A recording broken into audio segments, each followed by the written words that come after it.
Hi guys, welcome back to our channel Reveal GK. ना इस particular video में हम यहाँ पे सीडीएस के इकोनॉमी के पीवाईक्यूज हम यहाँ पे सॉल्व करेंगे, जो भी आपसे यहाँ पे सीडीएस 2024 में आपसे यहाँ पे पूछे गए थे। इससे पहले के जो आपके यहाँ पे पिछले 5 साल के क्वेश्चन है 2019 से 2023 तक के, जो भी आपको इकोनॉमी के क्वेश्चन पूछे गए थे वो आपको ऑलरेडी मैं यहाँ पे करा चुका हूँ। और आपके यहाँ पे जो बाकी सब्जेक्ट्स है उनके भी मैं आपको पहले ही यहाँ पे पिछले 5 साल के क्वेश्चंस या फिर आप बोल सकते हो यहाँ पे पिछले 10 बार के पेपर हम ऑलरेडी यहाँ पे सॉल्व कर चुके हैं। और अभी मैं आपको यहाँ पे प्रेजेंट टाइम में सीडीएस 2024 में जो आपको क्वेश्चंस आए हैं वो मैं आपको यहाँ पे करा रहा हूँ, जिसमें अब तक हमने यहाँ पे साइंस पोर्शन कंप्लीट कर लिया है तीनों को करके, और पॉलिटी पोर्शन कंप्लीट कर लिया है। अब हम यहाँ पे इकोनॉमिक्स कर रहे हैं, फिर आपका यहाँ पे हिस्ट्री आ जाएगा। वो एक ही वीडियो में मैं यहाँ पे कवर कर दूंगा तीनों आपके यहाँ पे हिस्ट्री। और फिर उसके बाद आपका यहाँ पे एक ही पोर्शन बचेगा, वो है आपका यहाँ पे ज्योग्राफी। ठीक है। तो यहाँ पे इस पर्टिकुलर वीडियो में हम सिर्फ फोकस करने वाले हैं यहाँ पे इकोनॉमी पीवाईक्यूज पर। तो आप ये जरूर यहाँ पे देख लेना, क्योंकि आपको अभी पता होगा कि इकोनॉमी आपके यहाँ पे वेटेज थोड़ा इसका यहाँ पे ज्यादा बढ़ता जा रहा है, और थोड़े डिफरेंट टाइप के क्वेश्चंस आपको यहाँ पे देखने को भी मिल रहे हैं। और साथ ही साथ ये नहीं भूलना है कि भले आपको थोड़े डिफरेंट क्वेश्चन देखने को मिल रहा है, पर आपको बेसिक टॉपिक्स अच्छे से आने चाहिए। जैसे आपका यहाँ पे टाइप ऑफ मार्केट वाला है, कर्व्स वाला हो गया, ठीक है, या फिर आपकी बेसिक जो डेफिनेशंस वाले जो आपके कॉन्सेप्ट्स हो गए, ये सब भी चीजें हमें यहाँ पे पता होना चाहिए। ठीक है। जो प्रेजेंट टाइम में न्यूज चल रही है उससे रिलेटेड ही आपसे यहाँ पे फिर इकोनॉमिक्स पे क्वेश्चन भी पूछे जाते हैं, वो अभी आपको यहाँ पे इस पर्टिकुलर ईयर में भी आपको यहाँ पे देखने को मिलेंगे। और यहाँ पे शुरू करने से पहले मैं एक चीज बोल दे रहा हूँ कि यहाँ पे अगर आप पहली बार चैनल पे आए तो प्लीज सब्सक्राइब कर देना, वीडियो को शेयर कर देना जितना ज्यादा हो सकता है। साथ ही साथ टेलीग्राम चैनल ज्वाइन कर लेना, अगर आपने ज्वाइन नहीं किया है तो वहाँ पे आपको पीडीएफ देखने को मिल जाएगी। तो वहाँ पे आप एंड एंड मूवमेंट पे जाके अगर आपको वीडियो नहीं देखना है तो आप पीडीएफ के थ्रू भी आप सीधे सीधे आप यहाँ पे रिवाइज कर सकते हो। ठीक है। सारी पीडीएफ आपको मैंने वहाँ पे प्रोवाइड कर रखी है। और सेकंड चीज कि अगर आपने अभी तक यहाँ पे सीडीएस की प्लेलिस्ट और सीएपीएफ के पीवाईक्यूज की प्लेलिस्ट नहीं देख रखी है तो दोनों का लिंक मैं यहाँ पे डिस्क्रिप्शन और आई बटन पे दे दूंगा, वहां जाके जरूर देख लेना। और क्योंकि दोनों का सिलेबस भी सेम है और आपके यहाँ पे यूपीएससी आपका यहाँ पे पैटर्न बनाता है, मतलब बोल लो क्वेश्चन बनाता है। ठीक है। तो आपको यहाँ पे सिमिलर टाइप ऑफ क्वेश्चंस भी आपको यहाँ पे देखने को मिलेंगे। तो चलो शुरू कर लेते हैं। नाउ गाइस, यहाँ पे आगे बढ़ने से पहले मैं आपको पहली दो चीज यहाँ पे बताना चाह रहा हूँ। तो पहला तो हमारे पास है यहाँ पे कि हमने ऑलरेडी सीडीएस के पीवाईक्यूज यहाँ पे मैंने कंप्लीट करा रखे पिछले 5 साल के, 2019 से लेके 2023 तक मैंने ऑलरेडी यहाँ पे कंप्लीट करा रखे। और ये आपको प्लेलिस्ट का लिंक मैं डिस्क्रिप्शन और आई बटन पे दे दूंगा, वहां जाके आप जरूर देख लेना।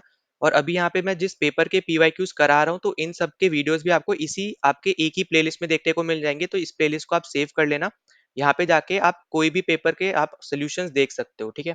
इसके अलावा आपको यहाँ पे सीएपीएफ के भी क्वेश्चन जरूर लगा के जाने, इसके भी मैंने ऑलरेडी यहाँ पे सारे पीवाईक्यूज करा रखे हैं। यहाँ पे हमने पिछले 10 साल के किए, क्योंकि जैसे आपको पता है कि सीडीएस आपका यहाँ पे एक साल में 2 बार होता है, तो ऑटोमेटिकली अगर हम 5 साल करेंगे तो हमें हमारे पास यहाँ पे 10 साल के पीवाईक्यूज हम ऑलरेडी यहाँ पे सॉल्व कर चुके हैं, मतलब 10 बार के हम ऑलरेडी यहाँ पे सॉल्व कर चुके होंगे। वैसे ही सीडीएस के अलावा अगर हम यहाँ पे सीएपीएफ की बात करते हैं तो सीएपीएफ आपका एक साल में एक बार होता है। इसलिए अब हमने यहाँ पे पिछले 10 साल के क्वेश्चंस हमने यहाँ पे लगाए थे। ठीक है। तो आपको यहाँ पे एटलीस्ट पिछले 10 साल के क्वेश्चंस आपको भी यहाँ पे लगा के जरूर जाने हैं। तो यहाँ पे जैसे आपको पता है कि यूपीएससी आपके दोनों एग्जाम को यहाँ पे कंडक्ट कराते हैं, सिलेबस भी आपका सेम ही है, तो आपको सिमिलैरिटी ऑफ क्वेश्चंस भी आपको देखने को मिल जाएगी यहाँ पे। तो ये दोनों प्लेलिस्ट का लिंक मैं डिस्क्रिप्शन और आई बटन पे दे दूंगा, वहां जाके आप जरूर देख लेना। ठीक है। कोई भी वीडियो यहाँ पे मैं डालूंगा अभी सीडीएस से रिलेटेड तो सारी वीडियोस आपको इसी एक ही प्लेलिस्ट पे देखने को मिलेगी, तो आपको इधर उधर सर्च करने की जरूरत नहीं पड़ेगी। नाउ गाइस, सबसे पहले क्वेश्चन में आपको यहाँ पे दे रखा है कि which of the following statement is or are correct. ठीक है। तो हमें यहाँ पे करेक्ट स्टेटमेंट बेसिकली बतानी है यहाँ पे, और हमारा क्वेश्चन है यहाँ पे जीडीपी डिफ्लेटर से रिलेटेड। अब देखो, सबसे पहली चीज तो यहाँ पे जीडीपी डिफ्लेटर का मतलब क्या है। तो यहाँ पे डिफ्लेटर का मतलब है यहाँ पे चेंज। ठीक है। तो ये बेसिकली यहाँ पे चेंज को कैप्चर करता है। ठीक है। कैसे चेंज को कैप्चर करता है, तो यहाँ पे जो आपको फॉर्मूला दे रखा है ये आपको पहली बात तो पता होना चाहिए कि nominal GDP upon real GDP into 100 आपका होता है यहाँ पे फॉर्मूला जीडीपी डिफ्लेटर का। अब नॉमिनल जीडीपी क्या होता है, जितने भी आपके यहाँ पे गुड्स और सर्विसेज जो आपकी कंट्री में या फिर आपकी इकोनॉमी में यहाँ पे प्रोड्यूस हुए हैं उन सब की वैल्यूज को लेता है। और ये यहाँ पे नॉन एडजस्टेड होता है यहाँ पे इन्फ्लेशन से। ठीक है। तो यहाँ पे आपको जो इन्फ्लेशन से रिलेटेड यहाँ पे जो चीज है वो आपको देखने को नहीं मिलेगी। बेसिकली यहाँ पे जो वैल्यूज हम लोग ले रहे हैं, ठीक है, जो भी आपके गुड्स और सर्विसेज की है वो इन्फ्लेशन एडजस्टेड नहीं होती है। ठीक है। तो यहाँ पे मैं रिवर्स में लिख देता हूँ ताकि आपको इजीली समझ में आए। तो नॉट इन्फ्लेशन एडजस्टेड। ठीक है। Not inflation adjusted. और अगर हम वहीं पे बात करते हैं जीडीपी, रियल जीडीपी की, तो रियल जीडीपी जो आपकी होती है ये यहाँ पे भी जो कंट्री की इकोनॉमी के अंदर जो भी आपकी यहाँ पे गुड्स और सर्विसेज प्रोड्यूस हो रहे हैं वो वैल्यूज हम लोग लेते हैं। ठीक है। सेम वैल्यूज हम ले रहे हैं, पर फर्क क्या है, यहाँ पे ऊपर वाले में ये इन्फ्लेशन एडजस्टेड नहीं था, यहाँ पे ये इन्फ्लेशन एडजस्टेड होता है। ठीक है। तो रियल जीडीपी में आप क्या करते हो, यहाँ पे इन्फ्लेशन एडजस्टेड वैल्यूज को लेते हो। ठीक है। तो ये पॉइंट आपको यहाँ पे समझना है।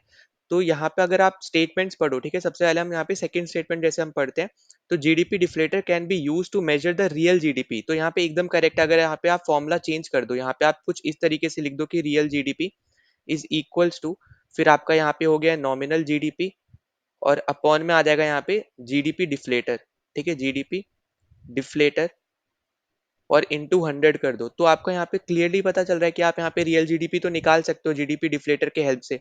अगर यही सेम चीज यहाँ पे रियल जीडीपी की जगह यहाँ पे नॉमिनल जीडीपी दिया होता, तो वो भी आप निकाल सकते थे, बस यहाँ पे आपको इस इधर से उधर यहाँ पे चीजें करनी पड़ती, ठीक है। तो फॉर्मूला बस आपको यहाँ पे पता होना चाहिए था। फिर आगे आपसे क्या बोल रहा है कि but not the inflation rate. अब देखो ये जो स्टेटमेंट हो गई ना, इन्होंने जो बोल दिया कि बट नॉट, ठीक है, नॉट लगा दे यहाँ पे, तो अब यहाँ पे ये हो जाएगा गलत स्टेटमेंट। क्यों गलत हो जाएगा? क्योंकि अगर आप यहाँ पे नॉर्मली गूगल पे भी जाके सर्च करोगे ना, तो भी आपको डेफिनेशन क्लियरली आपको देखने को मिल जाएगी यहाँ पे, कि जो जीडीपी डिफ्लेटर होता है वो एक तरीके से यहाँ पे काम करता है इन्फ्लेशन पता करने के लिए, ठीक है। क्योंकि अगर आप इसका नाम भी देखो, यहाँ पे डिफ्लेटर है। डिफ्लेटर मतलब क्या होता है? चेंज। जो भी आपकी वैल्यूज में चेंज हुआ है वो ये पर्टिकुलर आपका यहाँ पे कैप्चर करता है। तो इन्फ्लेशन भी आपका यहाँ पे यही कैप्चर करता है, ठीक है। तो यहाँ पे आप इन्फ्लेशन रेट इसके थ्रू फाइंड आउट कर सकते हो। इसके साथ साथ आपको यहाँ पे सीपीआई भी यूज करना पड़ेगा, ठीक है। तो ये पॉइंट्स आपको यहाँ पे इंपॉर्टेंट है, जो आपको यहाँ पे समझना है। तो यहाँ पे इसलिए आपका गलत हो जाएगा। पहला यहाँ तक सही था, ठीक है, रियल जीडीपी आप बिल्कुल निकाल सकते हो, पर उन्होंने फिर यहाँ पे बोल दिया कि but not the inflation rate. तो इन्फ्लेशन रेट के लिए तो हम यहाँ पे यूज ही कर रहे हैं एक तरीके से इसको, ठीक है। तो ये पॉइंट आपको यहाँ पे समझना है। पहला पॉइंट आपसे बोल रहे हैं यहाँ पे पहली स्टेटमेंट, तो देखो अब सेकंड गलत हो गई, तो आपका यहाँ पे कौन कौन से रूल आउट हो गए, क्योंकि हमें यहाँ पे करेक्ट आंसर बताना था। तो हमारे यहाँ पे सेकंड भी चला गया और थर्ड ऑप्शन भी चला गया। अब पहला आपसे बोल रहा है कि GDP deflator captures the average price of an unchanging basket of commodities that constitutes the GDP of the country. तो यहाँ पे ये स्टेटमेंट आपकी एकदम करेक्ट स्टेटमेंट है। यहाँ पे देखो एक चीज हमेशा याद रखना, जीडीपी डिफ्लेटर की जो यहाँ पे बास्केट की बात हो रही है ना, बास्केट इन द सेंस जो भी आपके गुड्स और सर्विसेज प्रोड्यूस हो रहे हैं आपकी इकोनॉमी के अंदर, तो वो ईयर वाइज ईयर अलग हो सकते हैं, ठीक है। तो ये पॉइंट आपको यहाँ पे समझना है। जैसे मान लो हम यहाँ पे ये जो आप निकालते हो ना, ये आप ईयर वाइज निकालते हो, ठीक है।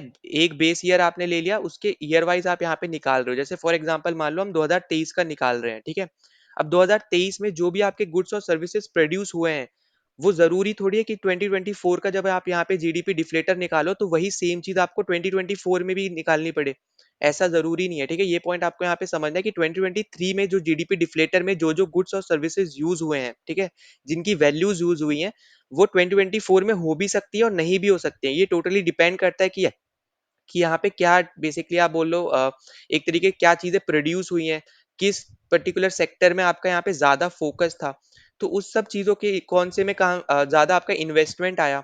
तो इन सब चीजों के ऊपर आपका यहाँ पे ये चीजें डिपेंड करती है। तो ईयर वाइज हम लोग इसलिए इसको निकालते हैं, और ईयर वाइज अगर हम स्पेसिफिकली बात करें तो वो आपका अनचेंज रहता है। पर अगर आप यहाँ पे ईयर टू ईयर बात करोगे तो वो आपका चेंज होता रहता है, ठीक है, चेंज हो सकता है। जरूरी नहीं है होगा ही, या फिर जरूरी नहीं है कि नहीं होगा, ठीक है, हो सकता है। ये पॉइंट आपको यहाँ पे याद रखना है। तो यहाँ पे अपना करेक्ट आंसर होगा यहाँ पे वन ओनली, फर्स्ट ऑप्शन अपना यहाँ पे करेक्ट आंसर हो जाएगा। नाउ अगले क्वेश्चन पे चलते हैं। तो अगले क्वेश्चन में हमसे यहाँ पे पूछा जा रहा है कि which of the following statement is or are correct, ठीक है। तो यहाँ पे भी हमें करेक्ट स्टेटमेंट बतानी है।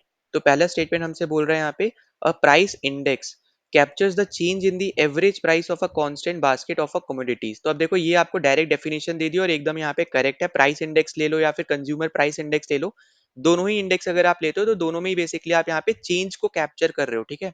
यहाँ पे मेन कीवर्ड है आपका यहाँ पे चेंज।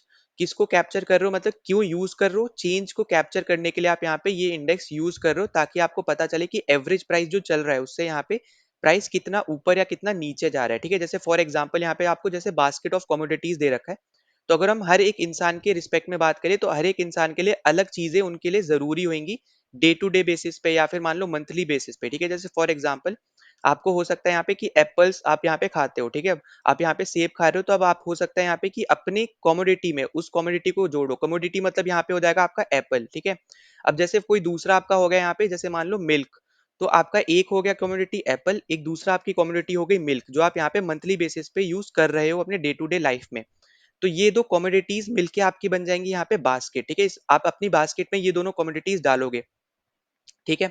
अब यहाँ पे क्या होगा कि आप यहाँ पे अब क्या करोगे, आप मंथली बेसिस पे चेक करोगे बेसिकली यहाँ पे कि आपका इस पर्टिकुलर मंथ में कितना प्राइस था एप्पल का, फिर अगले मंथ में कितना था, फिर उसके अगले मंथ में कितना था। अब जैसे आपने इस मंथ से शुरू किया तो आप इसको मानोगे अपना बेस ईयर, फिर अगले मंथ में ऐसे करके आप चेक करोगे तो आपको पता चलेगा कितना ज़्यादा प्राइस आपका यहाँ पे फ्लक्चुएट हो रहा है, ठीक है? कितना चेंज आपको यहाँ पे देखने को मिल रहा है। तो वही सेम सिनेरियो आपका यहाँ पे कंट्रीज़ भी यूज़ करती हैं। कंट्रीज़ के केस में आपका यहाँ पे डिफरेंट प्रोडक्ट्स आ जाएँगे और लार्ज क्वांटिटी में प्रोडक्ट्स आ जाएँगे। और डिफरेंट डिफरेंट जैसे अगर हम पर्सन के रिस्पेक्ट में बात करें तो हर एक पर्सन के लिए अलग-अलग यहाँ पे कमोडिटीज़ उनके बास्केट में हो सकती है, ठीक है? आई होप कि आपको कमोडिटीज़ और बास्केट का मतलब यहाँ पे पता चल गया हो। तो यहाँ पे आपको डायरेक्ट बेस आप बोल रहे हो यहाँ पे डेफिनेशन दे रखी है, तो डायरेक्ट आपको जो स्टेटमेंट दे रखी है आपकी डेफिनेशन और एकदम आपकी करेक्ट डेफिनेशन है, ठीक है? पहला स्टेटमेंट एकदम करेक्ट है। अब जब पहला एकदम करेक्ट हो गया तो आपका यहाँ पे लास्ट वाला हटा दो और बाकी अब हम यहाँ पे चेक कर लेते हैं, ठीक है?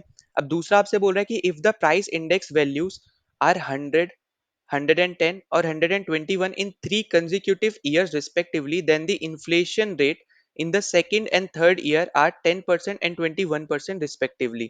अब जैसे मैंने आपको बताया आप यहाँ पे आपको तीन वैल्यूज दे रखे हैं, ठीक है? 100 दे रखा है, 110 दे रखा है और 121 दे रखा है। अब इसको आप मान लो यहाँ पे बेस ईयर, ठीक है? Base year. अब जैसे फॉर एग्जांपल मान लो ये 100 वाला जो वैल्यू है ये आपका 2023 का है, ये वाला 2024 की वैल्यू है और 2025 की वैल्यू, और ये आपके यहाँ पे एप्पल आपका मान लो कोई एक प्रोडक्ट है, ठीक है? एप्पल का कोई प्रोडक्ट मान लो, कंपनी ले लेते हैं हम लोग यहाँ पे, एप्पल का आईफोन है, ठीक है? फॉर एग्जाम्पल, ठीक है? तो ये आपको यहाँ पे 100 रुपए में मिल रहा था 2023 में, यहाँ पे 110 में मिल रहा है, यहाँ पे 121 में मिल रहा है। अब जब आपने पहले ईयर को बेस ईयर जब माना तो आपका प्राइस था यहाँ पे 100, ठीक है? अब आप यहाँ पे जब भी नेक्स्ट ईयर को देखोगे, ठीक है? मतलब नेक्स्ट ईयर में जो भी वैल्यूज आप देखोगे तो आप पिछले वाले वैल्यूज से कंपेयर करते हुए चलोगे। अब जैसे यहाँ पे ये वाली जो वैल्यू आई यहाँ पे 2023 का 2024 में, अब वो हो गया है 100 रुपए से 110 रुपए का। तो आपको क्लियरली पता चल रहा है कि आपका यहाँ पे 10% का इन्फ्लेशन हुआ है, 100 से 110 पहुंच गई। तो डिफरेंस कितना हुआ? 10 का हुआ, तो 10% आपका इन्फ्लेशन आपको देखने को मिला है इस पर्टिकुलर प्रोडक्ट के अंदर। फिर जब आपने 2025 का देखा तो बेस ईयर तो आपका यही रहने वाला है, 2024 के रिस्पेक्ट में नहीं देखोगे, आप 2023 के रिस्पेक्ट में देखोगे क्योंकि आपने बेस ईयर ले रखा है 2023, ठीक है? ये इंपॉर्टेंट चीज है तो आपको यहाँ पे समझना है। हम कंसेक्यूटिव भले ले रहे हैं पर हम यहाँ पे पहले साल को बेस ईयर लेके चल रहे हैं, तो इसलिए आपका यहाँ पे इन्फ्लेशन बेस ईयर के रिस्पेक्ट में निकलेगा, ठीक है? तो यहाँ पे बेस ईयर के रिस्पेक्ट में अगर आप देखो 100 रुपए से 121 रुपए हो गया, मतलब इन्फ्लेशन कितना हो गया यहाँ पे 21%। तो यहाँ पे ये जो स्टेटमेंट आपको दे रखा है ये भी एकदम करेक्ट है। आपका सेकंड में है 10%, थर्ड ईयर में है आपका 21%, ठीक है? तो दोनों स्टेटमेंट आपकी एकदम करेक्ट है, तो राइट आंसर हो जाएगा यहाँ पे बोथ 1 and 2। ऊपर वाले दोनों ऑप्शन यहाँ पे गलत है, ठीक है? क्योंकि वहाँ पे ओनली दे रखा है। तो आपके यहाँ पे दोनों स्टेटमेंट बेसिकली आपके यहाँ पे करेक्ट आंसर है, ठीक है? तो सी ऑप्शन हमारे यहाँ पे राइट आंसर हो जाएगा। नाउ अगले क्वेश्चन में आपसे यहाँ पे पूछा जा रहा है कि which of the following statement is or are correct, ठीक है? तो यहाँ पे भी आपको वही दो स्टेटमेंट दे रखे हैं, आपको बताना है कौन सी स्टेटमेंट सही है। तो पहला आपसे बोल रहा है यहाँ पे कि most of India's reserve is held in the form of foreign currency. तो यहाँ पे ये जो स्टेटमेंट है एकदम आपकी यहाँ पे करेक्ट स्टेटमेंट है। Foreign currency in the sense हो गया आपका यहाँ पे हम यूएस डॉलर्स की बात कर रहे हैं, ठीक है? यूएसडी की बात कर रहे हैं हम यहाँ पे, यूएस डॉलर्स की बात कर रहे हैं क्योंकि यूएस डॉलर्स आपकी एक ऐसी करेंसी है जो हर एक कंट्री एक्सेप्ट करता है, ठीक है? और हर एक जो आपका बिजनेस है मेनली आपका यहाँ पे यूएसडी में ही होता है। अगर हम यहाँ पे कुछ कंट्रीज को हटा दे, जैसे मान लो इंडिया और रशिया के बीच में अगर ट्रेड हो रहा है तो हम यहाँ पे रुपीज में कर रहे हैं। तो वैसे ही आपका यहाँ पे कुछ-कुछ और भी ऐसी यहाँ पे कंट्रीज़ है जो आपस में आपके यहाँ पे ट्रेड्स करती है अपनी करेंसीज़ में। पर मेनली अगर आप देखोगे तो यहाँ पे यूएसडी आपका यहाँ पे एक प्राइम आपका यहाँ पे करेंसी रहता है, ठीक है? आपके यहाँ पे कोई भी बिज़नेस रिक्वायरमेंट्स की अगर हम यहाँ पे बात करें।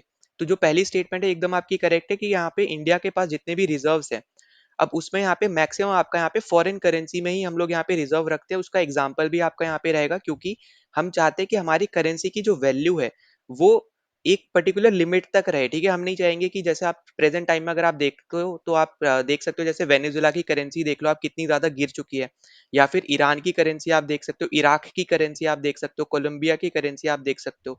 तो उनकी जो करेंसियाँ भी बहुत ज़्यादा आप बोल सकते हो यहाँ पे कि वो गिर गई है या फिर गिर भी रही है।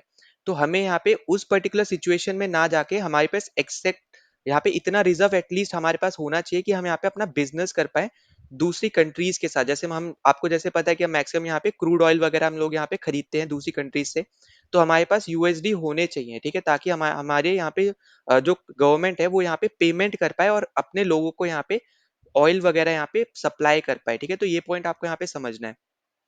अब दूसरा स्टेटमेंट देखो आपसे क्या बोल रहा है, there is no cost of holding foreign currency as reserve by the nation. अब ये जो आपकी स्टेटमेंट है ये आपकी हो जाएगी यहाँ पे एकदम गलत, ठीक है। जब भी आप यहाँ पे कोई भी करेंसी होल्ड करके रखे हो, ठीक है। अब जैसे इस केस में आप यहाँ पे बात कर रहे हो आरबीआई की, जो भी आपका यहाँ पे सेंट्रल बैंक है। अब जब यहाँ पे सेंट्रल बैंक जो आपका आरबीआई है वो यहाँ पे करेंसी को होल्ड करके रख रहा है, तो यहाँ पे वो बेसिकली यहाँ पे अपॉर्चुनिटी कॉस्ट यहाँ पे दे रहा है, ठीक है। अपॉर्चुनिटी कॉस्ट आपको यहाँ पे दे रहा है, ठीक है। मतलब आपको इन द सेंस आप लोग को नहीं दे रहा है, पर यहाँ पे उसको फील हो रहा है, ठीक है। मतलब यहाँ पे वो अपॉर्चुनिटी कॉस्ट उसको यहाँ पे हो रही है। अब अपॉर्चुनिटी कॉस्ट का मतलब यहाँ पे क्या होता है, इजी टर्म्स में समझने के लिए मान लो यहाँ पे ये आप हो, ठीक है। अब आपके पास ना दो जॉब ऑफर आते हैं, ठीक है। ये पहली जॉब का ऑफर है और ये आपका यहाँ पे दूसरी जॉब का ऑफर आया, ठीक है। अब जो पहली वाली जॉब ऑफर कर रहा है यहाँ पे जो भी कंपनी, वो आपको दे रहा है यहाँ पे 30,000 पर मंथ, ठीक है। 30 के आपको यहाँ पे दे रहा है। दूसरी जो जॉब ऑफर कर रहा है ये आपको दे रहा है यहाँ पे 50,000 पर मंथ, ठीक है। पर मंथ है यहाँ पे ये, ठीक है। दोनों आपकी जो सैलरीज है पर मंथ है। पर आप यहाँ पे आप मान लेते हो कि आपने यहाँ पे 30,000 वाली जॉब आपने यहाँ पे एक्सेप्ट करी। आपने कोई सिनेरियोज देखे, जैसे मान लो यहाँ पे कि ये जॉब वन जो है ये आपकी सिटी में है, ये आपका यहाँ पे आपकी सिटी से बहुत ज्यादा दूर है, आप यहाँ पे फैमिली के साथ ट्रैवल मतलब यहाँ पे रह नहीं सकते हो, या फिर यहाँ पे आप रह सकते हो फैमिली के साथ, यहाँ पे टाइम स्पेंड कर सकते हो फैमिली के साथ, यहाँ पे नहीं कर सकते हो। तो आपने ये सारी चीजें, बहुत सारी और भी चीजें आपके अकॉर्डिंग आपने देख के जॉब वन को आपने यहाँ पे क्या किया, आपने एक्सेप्ट कर लिया। अब यहाँ पे क्या हुआ, आपने जब ये जॉब रिजेक्ट करी दूसरी वाली, तो आपको भी यहाँ पे अपॉर्चुनिटी कॉस्ट लेनी पड़ी। अब अपॉर्चुनिटी कॉस्ट आप कैसे निकालते हो, तो आप हमेशा याद रखना, यहाँ पे हाईएस्ट वैल्यू है 50,000, ठीक है। अब 50,000 में से, ठीक है, यहाँ पे मैं पूरा लिख दे रहा हूँ, 50,000 में से आप यहाँ पे माइनस करोगे 30,000, क्योंकि आपकी यहाँ पे आपने 30,000 वाली जॉब एक्सेप्ट करी है। तो यहाँ पे जो आपकी अपॉर्चुनिटी कॉस्ट निकल के आएगी वो आएगी यहाँ पे 20,000, ठीक है। तो इस तरीके से आप यहाँ पे निकालते हो अपॉर्चुनिटी कॉस्ट, ठीक है। तो ये पॉइंट याद रखना। अब यहाँ पे अगर हम बात करें कंट्री के रिस्पेक्ट में, अब देखो कंट्री के रिस्पेक्ट में हो सकता है, जैसे मान लो अभी प्रेजेंट टाइम में एग्जांपल लेके चलते हैं कि आपका यहाँ पे क्रूड ऑयल बहुत ज्यादा कम प्राइस में आपको मिल रहा है। पर अभी मान लेते हैं कि इंडिया के पास इतनी ज्यादा फॉरेन करेंसी नहीं है, तो ऑब्वियस सी बात है कि इंडिया अब यहाँ पे ज्यादा खर्च नहीं करेगा क्रूड ऑयल लेने के लिए। वहीं पे अगर हम मान लेते हैं कि ऐसी कोई कंट्री जिसके पास बहुत ज्यादा क्रूड ऑयल है, मतलब बहुत ज्यादा आपके पास फॉरेन करेंसी है, तो वो ज्यादा से ज्यादा क्रूड ऑयल अपने पास लेगा, क्योंकि उनके पास बहुत ज्यादा लिमिट में आप बोल सकते हो यहाँ पे बहुत ज्यादा आपकी यहाँ पे फॉरेन करेंसी उनके पास पड़ी हुई है। अगर वो ज्यादा खर्च भी करते हैं तो एटलीस्ट वो उनके पास उतनी रहेगी कि उनका यहाँ पे प्राइस जो है यहाँ पे उनकी करेंसी का वो ज्यादा फ्लक्चुएट नहीं करेगा, ठीक है। तो इससे क्या हुआ यहाँ पे कि यहाँ पे अपॉर्चुनिटी कॉस्ट झेलनी पड़ी यहाँ पे हमारी कंट्री को, या फिर आप बोलो हमारी यहाँ पे सेंट्रल बैंक को, आरबीआई को, क्योंकि हमारे हम लोग इतना ज्यादा खर्च नहीं कर सकते हैं। अब बाद में जाके अगर हम हमारे पास फॉरेन करेंसी आती है और अब यहाँ पे जो प्राइस है बहुत ज्यादा ऊपर हो गया, तो अब आप यहाँ पे इजीली समझ पाओगे कि पहले जब प्राइस नीचे था हमारे पास फॉरेन करेंसी नहीं थी इतनी ज्यादा, अब जब ऊपर हो गया तो हमारे पास फॉरेन करेंसी आई है। अब अगर हम अब खरीदेंगे तो आपको यहाँ पे अपॉर्चुनिटी कॉस्ट यहाँ पे झेलनी पड़ेगी, ठीक है। तो यहाँ पे आई होप कि आपको ये एग्जांपल समझ में आया हो। तो इसलिए हमारे यहाँ पे सेकंड ऑप्शन हो जाएगा गलत, ठीक है। तो हमारा राइट आंसर क्या होगा, यहाँ पे ऑप्शन ए हमारा यहाँ पे करेक्ट आंसर हो जाएगा। नाउ अगले क्वेश्चन में आपसे यहाँ पे पूछा जा रहा है, consider the following statement regarding weightage of different articles in wholesale price index, ठीक है। अब देखो यहाँ पे होलसेल प्राइस इंडेक्स बेसिकली आपका यहाँ पे मेजर करता है एवरेज प्राइस, कोई जो भी आपके यहाँ पे गुड सर्विसेज जो भी आप प्रोड्यूस कर रहे हो, पर जो आप यहाँ पे होलसेल मार्केट में बेच रहे हो, ठीक है। जो भी आप यहाँ पे गुड्स प्रोड्यूस करके होलसेल होलसेल की मार्केट में बेच रहे हो, उस पर्टिकुलर प्राइस को यहाँ पे आपका होलसेल प्राइस इंडेक्स कैप्चर करता है, ठीक है। तो ये पॉइंट आपको यहाँ पे याद रखना है। कहाँ पे आप बेच रहे हो, तो यहाँ पे होलसेल मार्केट में जो भी आप प्राइस पे बेच रहे हो, ठीक है, जो भी आपका यहाँ पे प्राइस है उस प्राइस को यहाँ पे ये कैप्चर करता है, ठीक। दूसरा आपका होता है यहाँ पे एक सीपीआई, जो आपका होता है यहाँ पे कंज्यूमर कंज्यूमर प्राइस इंडेक्स। अब कंज्यूमर प्राइस इंडेक्स क्या करता है, कंज्यूमर प्राइस इंडेक्स बेसिकली ये भी आपका कैप्चर करता है एवरेज प्राइस को ही, पर यहाँ पे ये उन सारे गुड्स को उन सब सारे गुड्स के एवरेज प्राइस को यहाँ पे कैप्चर करता है जो आपने यहाँ पे परचेज किए अपने घर के लिए, ठीक है। तो यहाँ पे उन सब को यहाँ पे आप बोलो गुड्स को या फिर सर्विसेज को, ठीक है, गुड्स और सर्विसेज जो भी यहाँ पे आम इंसान ने, ठीक है, जो भी आपके यहाँ पे आम इंसान ने क्या किया यहाँ पे परचेज किए हैं, ठीक है, फॉर हाउस होल्ड बोल लो या फिर बाय हाउस होल्ड बोल लो, ठीक है। जो भी आपका यहाँ पे घर है, अगर उस पर्टिकुलर हाउस होल्ड मतलब हो गया यहाँ पे आपकी फैमिली या फिर जो भी आप बोलो, तो उन्होंने यहाँ पे जो परचेज किया यहाँ पे गुड्स एंड सर्विसेज, उन्होंने जिस लेवल पे परचेज किया, जो भी यहाँ पे प्राइस पे परचेज किए हैं, ठीक है, जिस भी प्राइस पे परचेज किए यहाँ पे इन्होंने, उसको कैप्चर करता है आपका यहाँ पे सीपीआई, ठीक है, तो ये पॉइंट्स आपको यहाँ पे याद रखने हैं। डब्ल्यूपीआई आपका कैप्चर करता है होलसेल मार्केट में, जो यहाँ पे आपका प्रोड्यूसर है, जो प्रोड्यूस करके चीजों को बेच रहा है, कितने प्राइस पे बेच रहा है, उस प्राइस को कैप्चर करता है आपका यहाँ पे होलसेल प्राइस इंडेक्स। और जो आप मार्केट में जाके खरीद रहे हो जिस प्राइस पे, उन सब प्राइसेस को कैप्चर करता है आपका यहाँ पे कंज्यूमर प्राइस इंडेक्स। ठीक है, अब हम अपने क्वेश्चन पे चलते हैं। अब देखो यहाँ पे ना, जो आपको डायरेक्ट दे रखा है, यहाँ पे आपको दे रखा है वेटेज के अकॉर्डिंग आपको यहाँ पे आंसर बताना है। तो वेटेज के लिए आपको यहाँ पे इसका आपको एक डायग्राम बोल लो, या फिर आप बोल सकते हो यहाँ पे ग्राफ टाइप आपको यहाँ पे पता होना चाहिए। वो हो गया आपका यहाँ पे ये। ठीक है, तो यहाँ पे आपका है होलसेल प्राइस इंडेक्स, यहाँ पे कंज्यूमर प्राइस इंडेक्स। अब होलसेल प्राइस इंडेक्स में सबसे ज्यादा वेटेज आप यहाँ पे देखने को मिलेगा मैन्युफैक्चर्ड प्रोडक्ट्स में। ठीक है, मैन्युफैक्चर्ड प्रोडक्ट्स का सबसे ज्यादा वेटेज आपको देखने को मिलेगा। फिर फ्यूल एंड पावर आपका आता है यहाँ पे तीसरे नंबर पे। ठीक है, थर्ड है यहाँ पे ये है फर्स्ट, वो है थर्ड। बचा आपका यहाँ पे प्राइमरी आर्टिकल्स, जो आता है आपका यहाँ पे सेकंड नंबर पे। ठीक है, तो यहाँ पे आपको इन्हीं के रिस्पेक्ट में आपसे यहाँ पे क्वेश्चन पूछा है। तो अगर आप जाओगे यहाँ पे, तो पहला आपसे बोल रहा है कि fuel and power have higher weightage in WPI than that of the primary articles. ठीक है, तो फ्यूल एंड पावर को यहाँ पे बता रहे हैं कि इनके पास ज्यादा हायर वेटेज है डब्ल्यूपीआई में प्राइमरी आर्टिकल से। तो यहाँ पे अगर आप देखो तो बिल्कुल यहाँ पे ये वाली स्टेटमेंट हो जाएगी गलत, क्योंकि फ्यूल एंड पावर आपका आता है यहाँ पे 14.91%, प्राइमरी आर्टिकल आपका यहाँ पे 20.12%। ठीक है, तो यहाँ पे हो जाएगा ये वाला स्टेटमेंट हमारा गलत। दूसरा आपसे बोला है कि weightage of manufactured products in WPI is higher than that of the fuel and power. अब देखो मैन्युफैक्चर तो आपका दोनों से ही बड़ा था, चाहे फ्यूल एंड पावर ले लो या फिर प्राइमरी आर्टिकल ले लो, बहुत ज्यादा दूर है। इन दोनों को कंपेयर भी, मतलब इनको कंबाइन भी करोगे तब भी आप यहाँ पे वहां तक नहीं पहुंच पाओगे। तो मैन्युफैक्चर्ड आपका फर्स्ट था, सेकंड था प्राइमरी आर्टिकल, थर्ड था फ्यूल एंड पावर। तो अगर आप इसके रिस्पेक्ट में जाओगे तो आपको आंसर क्लियरली आपको यहाँ पे देखने को मिलेगा सेकंड ओनली आपका यहाँ पे करेक्ट है। हमें यहाँ पे करेक्ट ऑप्शन बताना था, तो वो है हमारा यहाँ पे बी ऑप्शन, टू ओनली। अब देखो यहाँ पे आपसे डब्ल्यूपीआई पूछा है, हो सकता है आगे आपसे यहाँ पे कंज्यूमर प्राइस इंडेक्स भी पूछ ले, तो उसके भी आपको यहाँ पे फैक्टर्स पता होने चाहिए। तो इसमें सबसे ज्यादा आपका आ जाता है यहाँ पे फूड एंड बेवरेजेस। ठीक है, सेकंड पे आपको यहाँ पे देखने को मिलेगा यहाँ पे मिसलेनियस है, तो यहाँ पे इतना ज्यादा इस पे जोर नहीं डालना है।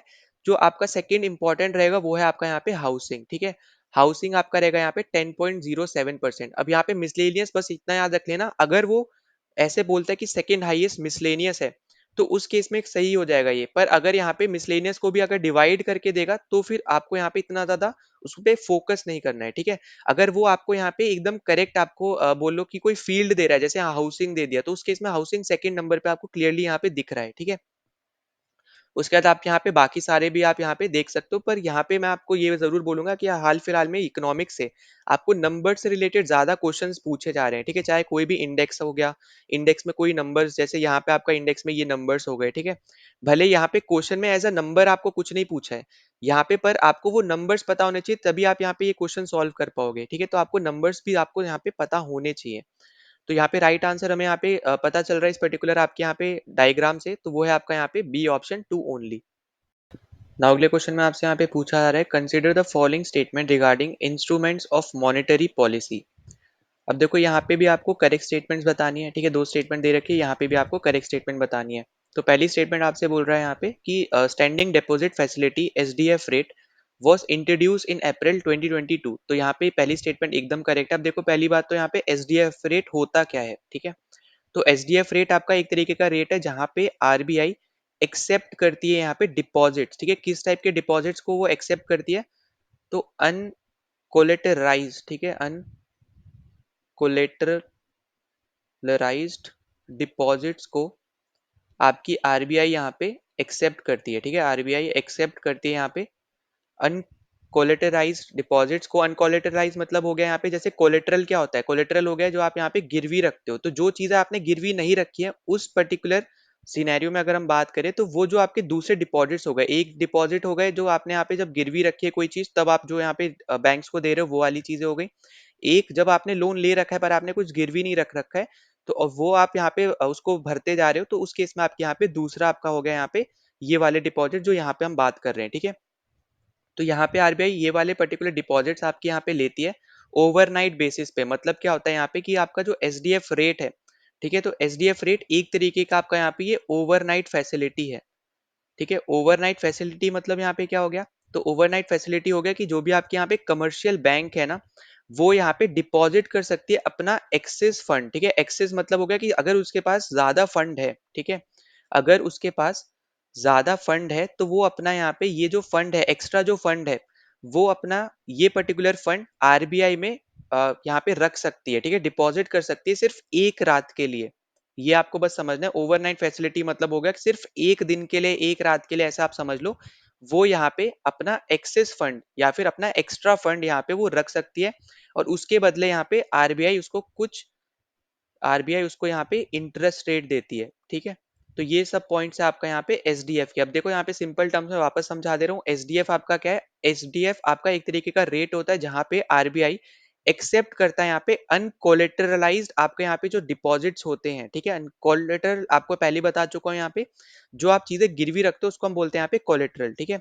अब उस चीज को हटा के अगर जो भी आपके दूसरे डिपॉजिट्स है जहां पे आपने कुछ भी चीज गिरवी नहीं रखी और फिर आप यहाँ पे जो पेमेंट्स करते जा रहे हो बैंक को, तो वो वाले जो डिपॉजिट्स हैं आपके, जब बैंक के पास एक्सेस डिपॉजिट हो जाते हैं, तो वो पर्टिकुलर डिपॉजिट जो एक्स्ट्रा डिपॉजिट्स हैं, वो आरबीआई के पास वो डिपॉजिट कर सकती है सिर्फ एक दिन के लिए, या फिर आप बोल सकते हो यहाँ पे एक रात के लिए। ओवरनाइट फैसिलिटी है क्योंकि यहाँ पे ये, और उसके बदले आरबीआई इनको यहाँ पे इंटरेस्ट रेट देता है, ठीक है। तो ये पॉइंट आपके लिए यहाँ पे इंपॉर्टेंट है। तो यहाँ पे ये चीज बस आपको समझनी थी कि एसडीएफ रेट होता क्या है, तो ये आपको समझा दिया मैंने। और यहाँ पे पहला स्टेटमेंट एकदम करेक्ट है कि ये 2022 में यहाँ पे इंट्रोड्यूस हुआ है। अब उसका सेकंड आपको यहाँ पे दे रखा है कि SDF rate replaced fixed reverse repo rate as the floor of the left corridor. अब देखो लेफ्ट कॉरिडोर क्या होता है, तो ये पहले आपको यहाँ पे ये बता दे रहा हूँ। तो लेफ्ट कॉरिडोर आपका होता है यहाँ पे लिक्विडिटी एडजस्टमेंट फैसिलिटी, ठीक है, लिक्विडिटी एडजस्टमेंट फैसिलिटी। अब इसका मतलब क्या हो गया यहाँ पे? फैसिलिटी। अब इसका मतलब हो गया एक तरीके से यहाँ पे लेफ्ट कॉरिडोर में आप यहाँ पे डिफरेंस ढूंढते हो, यहाँ पे किस के बीच में डिफरेंस ढूंढते हो? पहला आपका यहाँ पे रेपो रेट, दूसरा आपका यहाँ पे रिवर्स रेपो रेट, ठीक है। तो लेफ्ट कॉरिडोर में बेसिकली आप यहाँ पे क्या करते हो, क्या काम है आपका यहाँ पे लेफ्ट कॉरिडोर में? आप यहाँ पे डिफरेंस ढूंढते हो यहाँ पे रेपो रेट में और रिवर्स रेपो रेट में। अब रिवर्स रेपो रेट जैसे आपको यहाँ पे दे रखा है, ठीक है। रिवर्स रेपो रेट क्या होता है? रिवर्स रेपो रेट होता है जहां पे आरबीआई को अब यहाँ पे रुपए की जरूरत है फॉर एग्जांपल, और अब वो यहाँ पे कमर्शियल बैंक से यहाँ पे अ, आप बोल दो यहाँ पे एक तरीके से लोन लेती है, ठीक है, अपना यहाँ पे। तो उस केस में जो यहाँ पे आपकी आरबीआई है, वो जब उनको इंटरेस्ट रेट देती है तो उसको हम बोलते हैं यहाँ पे रिवर्स रेपो रेट, ठीक है। रेपो रेट तो होता है यहाँ पे जब कमर्शियल बैंक अपना यहाँ पे पैसा आरबीआई में स्टोर करके रखे, उसके बदले यहाँ पे उनको मिलता है। पर यहाँ पे रिवर्स रेपो रेट हो गया जब आरबीआई को जरूरत पड़ी फंड की और अब यहाँ पे बैंक्स ने उसमें डिपॉजिट किया, तो उस केस में यहाँ पे आपकी जो आरबीआई है वो इंटरेस्ट रेट देती है आपके यहाँ पे बैंक्स को, ठीक है। तो यहाँ पे ये जो आपका रिवर्स रेपो रेट है ना, इसको ही यहाँ पे रिप्लेस किया है एसडीएफ ने, क्योंकि दोनों में क्या हो रहा है, दोनों में ही आपका आरबीआई इंटरेस्ट रेट दे रहा है। पर यहाँ पे अगर हम बात करें लेफ्ट कॉरिडोर में, अब यहाँ पे डिफरेंस आप रिवर्स रेपो रेट और रेपो रेट में नहीं निकाल रहे हो, अब एक तरीके से आप यहाँ पे एसडीएफ रेट और रेपो रेट में आप यहाँ पे डिफरेंस निकाल रहे हो, ठीक है। दोनों आपका यहाँ पे जैसे मैंने बताया था, एसडीएफ रेट और रिवर्स रेपो रेट में आपका आरबीआई कमर्शियल बैंक को इंटरेस्ट दे रहा है यहाँ पे, ठीक है। जो भी यहाँ पे उसको उसने यहाँ पे सबमिट कर रखा है, जो भी ये डिपॉजिट कर रखा है वो सब, तो इसलिए यहाँ पे इन्होंने क्या करा है, बेसिकली यहाँ पे रिप्लेस कर दिया है एसडीएफ ने आपका रिवर्स रेपो रेट को, ठीक है। लेफ्ट कॉरिडोर के अंदर जहाँ पे आप पहले रेपो रेट और रिवर्स रेपो रेट में डिफरेंस निकालते थे, अब आप यहाँ पे एसडीएफ रेट और रेपो रेट में डिफरेंस निकाल रहे हो, ठीक है। तो दोनों ही जो यहाँ पे स्टेटमेंट है एकदम करेक्ट स्टेटमेंट है, हमारा राइट आंसर है यहाँ पे बोथ 1 एंड 2। ना अगले क्वेश्चन पे चलते हैं। अच्छा, अगले क्वेश्चन पे जाने से पहले यहाँ पे जैसे पिछले क्वेश्चन में मैंने बताया था, यहाँ पे अनकोलेटराइज्ड जो आपके डिपॉजिट होते हैं, तो इसको ऐसे आप समझ सकते हो इजी टर्म्स में कि यहाँ पे जो बैंक्स जो डिपॉजिट करती हैं यहाँ पे अपने रुपए या फिर जो भी आपकी यहाँ पे करेंसी है, उस केस में यहाँ पे बैंक्स को कोई भी कोलेट्रल नहीं देना पड़ता है यहाँ पे आरबीआई को, ठीक है, कुछ भी गिरवी नहीं रखना पड़ता है। तो इस टर्म्स में आप इजी टर्म में आप इस तरीके से समझ जाना, ठीक है। तो ऐसे टाइप के डिपॉजिट जहाँ पे बैंक्स को कुछ भी गिरवी ना रखना पड़े और वो यहाँ पे आरबीआई में डिपॉजिट कर सकते हैं, तो उस पर्टिकुलर को हम यहाँ पे एसडीएफ में काउंट करते हैं, ठीक है, उन सब डिपॉजिट्स को। अब ना यहाँ पे इस पर्टिकुलर क्वेश्चन पे चल रहे हैं, तो यहाँ पे आपसे पूछा जा रहा है कि which of the following indicators is or are used to observe the monetary transmission mechanism in the economy. अब हमसे यहाँ पे इंडिकेटर्स पूछे जा रहे हैं, ठीक है। अब यहाँ पे देखो ये जो क्वेश्चन है ना आपका जनवरी के अराउंड आपका यहाँ पे एक आप देखोगे न्यूज ना बहुत ज्यादा यहाँ पे इस पर्टिकुलर टॉपिक से रिलेटेड बहुत ज्यादा आपकी यहाँ पे न्यूज आ रही थी। अगर आप सर्च भी करोगे तो इकोनॉमिक टाइम्स वगैरह का आपको यहाँ पे आर्टिकल्स भी देखने को मिल जाएगा, ठीक है। तो तो यहाँ पे जो आपकी मॉनेटरी ट्रांसमिशन मैकेनिज्म है, बेसिकली ये करते क्या है, तो ये आपके कुछ चीजों को सेट करते हैं इन द सेंस कि आपका जो आरबीआई है वो इन सब इंडिकेटर, जो अभी मैं आपको आंसर बताऊंगा, तो इन सब इंडिकेटर्स की हेल्प से यहाँ पे वो आगे की प्लानिंग करता है, ठीक है, या फिर आप बोल सकते हो यहाँ पे उनके लिए इजी रहता है यहाँ पे क्या आपको यहाँ पे जैसे फॉर एग्जांपल इंटरेस्ट रेट रखना है, ठीक है, कोई भी चीज रखनी है, रेपो रेट रखना है, मतलब वो सब चीजें जो आगे की चीजें हैं यहाँ पे इकोनॉमी के हिसाब से जो डिसीजन लिए जाते हैं वो आपके मॉनेटरी ट्रांसमिशन मैकेनिज्म की हेल्प से यहाँ पे लिए जाते हैं, ठीक है। तो यहाँ पे अगर हम बात करें तो आपका यहाँ पे दे रखा है, जैसे फर्स्ट ऑप्शन है यहाँ पे वेटेड एवरेज लेंडिंग रेट। अब ये जो है आपका यहाँ पे यूज किया जाता है आपका आरबीआई के द्वारा, तो इसका मतलब क्या होता है यहाँ पे कि जो भी इंसान ने, जैसे मान लो आपकी एक पर्टिकुलर कंट्री है, ठीक है, अब उस कंट्री में बहुत ज्यादा लोगों ने लोन भी लिया होगा। अब हर एक लोन का क्या कंट्रीब्यूशन है टोटल डेप्थ में, ठीक है, कितनी यहाँ पे जो टोटल डेप्थ निकल के आई है, टोटल डेप्थ यहाँ पे, ठीक है, मैं यहाँ पे बात कर रहा हूँ टोटल डेप्थ की। तो यहाँ पे कितनी डेप्थ निकल के आई है, उसमें हर एक इंसान ने जो भी लोन लिया उसका क्या कंट्रीब्यूशन है उस पर्टिकुलर आपके यहाँ पे डेप्थ में, ये आपको बताता है वेटेड एवरेज लेंडिंग रेट, ठीक है। तो यहाँ पे ये चीज बस यहाँ पे याद रखना, और ये आपका यहाँ पे यूज होता है, ठीक है, ये भी आपका एक तरीके का एवरेज इंटरेस्ट रेट है, ठीक है। तो यहाँ पे जैसे इसके नाम में ही दिख रहा है, ये एक तरीके का आपका यहाँ पे एवरेज इंटरेस्ट रेट है, जो कि एवरेज बताता है, यहाँ पे रिफ्लेक्ट करता है यहाँ पे कंट्रीब्यूशन को, जो भी आप, जैसे मान लो आपने यहाँ पे कोई लोन ले रखा है, तो आपने जो लोन ले रखा है उसका क्या कंट्रीब्यूशन है टोटल आपके कंट्री के डेप्थ में, ठीक है, तो ये पॉइंट आपको यहाँ पे याद रखना है। दूसरा आपको दे रखा है यहाँ पे weighted average domestic term deposit rate, तो यहाँ पे ये भी आप यहाँ पे यूज करते हो, और इस ये भी आपका एक तरीके का एवरेज इंटरेस्ट रेट है, जो यहाँ पे बैंक पे करती है जो भी कस्टमर्स, जैसे यहाँ पे जो कस्टमर्स आते हैं, ठीक है, कस्टमर्स आपके यहाँ पे टर्म डिपॉजिट रखते हैं। अब टर्म डिपॉजिट यहाँ पे देखो याद रखना कि जो भी कस्टमर आते हैं वो बैंक में अगर उनको रखना हो तो वो यहाँ पे टर्म डिपॉजिट्स रख सकते हैं, ठीक है, तो यहाँ पे ये रखते हैं आपके यहाँ पे कस्टमर्स, ठीक है। तो यहाँ पे मैं पहले सही से लिख दे रहा हूँ ताकि आपको इजीली समझ में आए। तो यहाँ पे कस्टमर्स आए बैंक में, जाके उन्होंने टर्म डिपॉजिट्स सबमिट कर दिए या फिर उन्होंने बैंक में डिपॉजिट रख दिए, ठीक है, और वो डिपॉजिट कैसे होनी चाहिए, टर्म डिपॉजिट होने चाहिए। अब टर्म डिपॉजिट पे जो बैंक आपको इंटरेस्ट रेट दे, ठीक है, एवरेज इंटरेस्ट रेट दे, तो उसको हम बोलते हैं यहाँ पे weighted average domestic term deposit rate, ठीक है। आई होप कि आपको ये चीज समझ में आ रही है कि जहाँ पे आपके कस्टमर आए रहे हैं वहां पे कोई भी बैंक ले लो, आप बैंक पे जाके टर्म डिपॉजिट रख रहे हैं, अब उस टर्म डिपॉजिट पे जो आपकी बैंक यहाँ पे पे करती है एवरेज इंटरेस्ट रेट, उसको हम बोलते हैं यहाँ पे weighted average domestic term deposit rate, ठीक है। तो यहाँ पे बहुत बड़ा यहाँ पे इसका आप बोलो टर्म है, पर आप इजी टर्म्स में आप समझ सकते हो, ठीक है। तीसरा आपको देखो जैसे दे रखा है यहाँ पे, तीसरा भी आपका यहाँ पे आंसर होगा, तो आंसर आपको दे रखा है यहाँ पे, अब तीनों आपका आंसर हो गया, तो राइट आंसर तो आपको मिल गया, यहाँ पे बी ऑप्शन करेक्ट हो जाएगा। तो थर्ड आपको बोल रहे हैं यहाँ पे कि 1 ईयर मीडियन MCLR, ठीक है।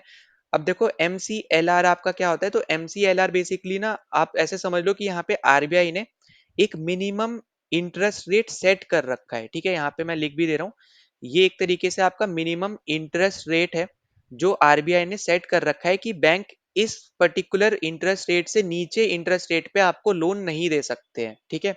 कोई भी इंसान हो उस इंसान को इस पर्टिकुलर मिनिमम इंटरेस्ट रेट से नीचे लोन नहीं मिलेगा, जैसे मान लो आरबीआई ने 5% मिनिमम इंटरेस्ट रेट रखा, ठीक है। अब अगर आप कोई भी बैंक में जा रहे हो वहां पे आप लोन ले रहे हो, ठीक है, उस पर्टिकुलर कैटेगरी के हिसाब से यहाँ पे मिनिमम इंटरेस्ट रेट रखा जाएगा। तो मान लेते हैं हम लोग यहाँ पे, जैसे फॉर एग्जांपल आपको हाउस रेंट चाहिए, हाउस रेंट पे यहाँ पे आरबीआई ने 5% रखा।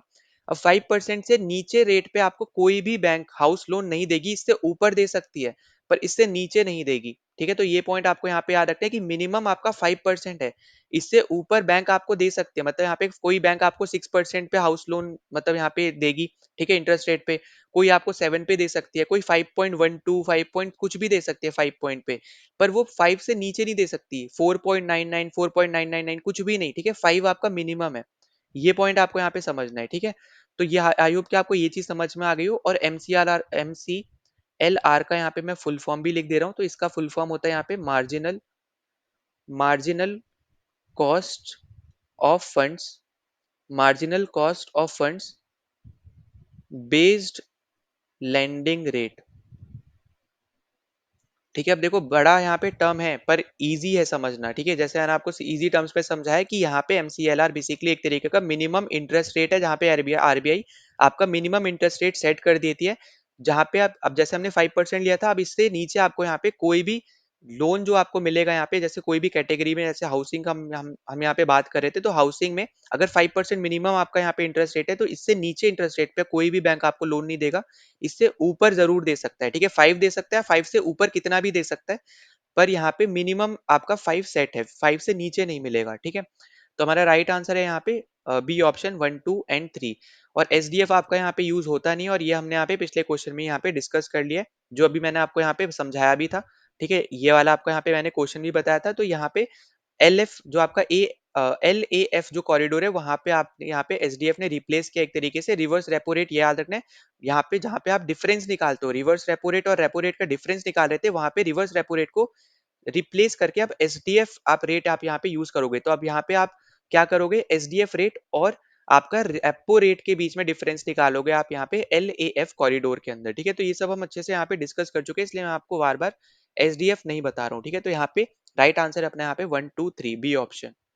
ना अगले क्वेश्चन पे चलते हैं। तो अगले क्वेश्चन में हमसे पूछा जा रहा है कि if India enters into free trade agreement FTA with other nations, then the growth of export of India would depend on which of the following। ठीक है, अगर यहाँ पे इंडिया किसी दूसरी कंट्री के साथ एफटीए साइन करता है, ठीक है, फ्री ट्रेड एग्रीमेंट साइन करता है, तो यहाँ पे इंडिया की जो ग्रोथ है यहाँ पे एक्सपोर्ट्स में, तो वो किस किस फैक्टर्स के ऊपर डिपेंड करेगी, वो आपसे यहाँ पे पूछा जा रहा है इन 5 फैक्टर्स में।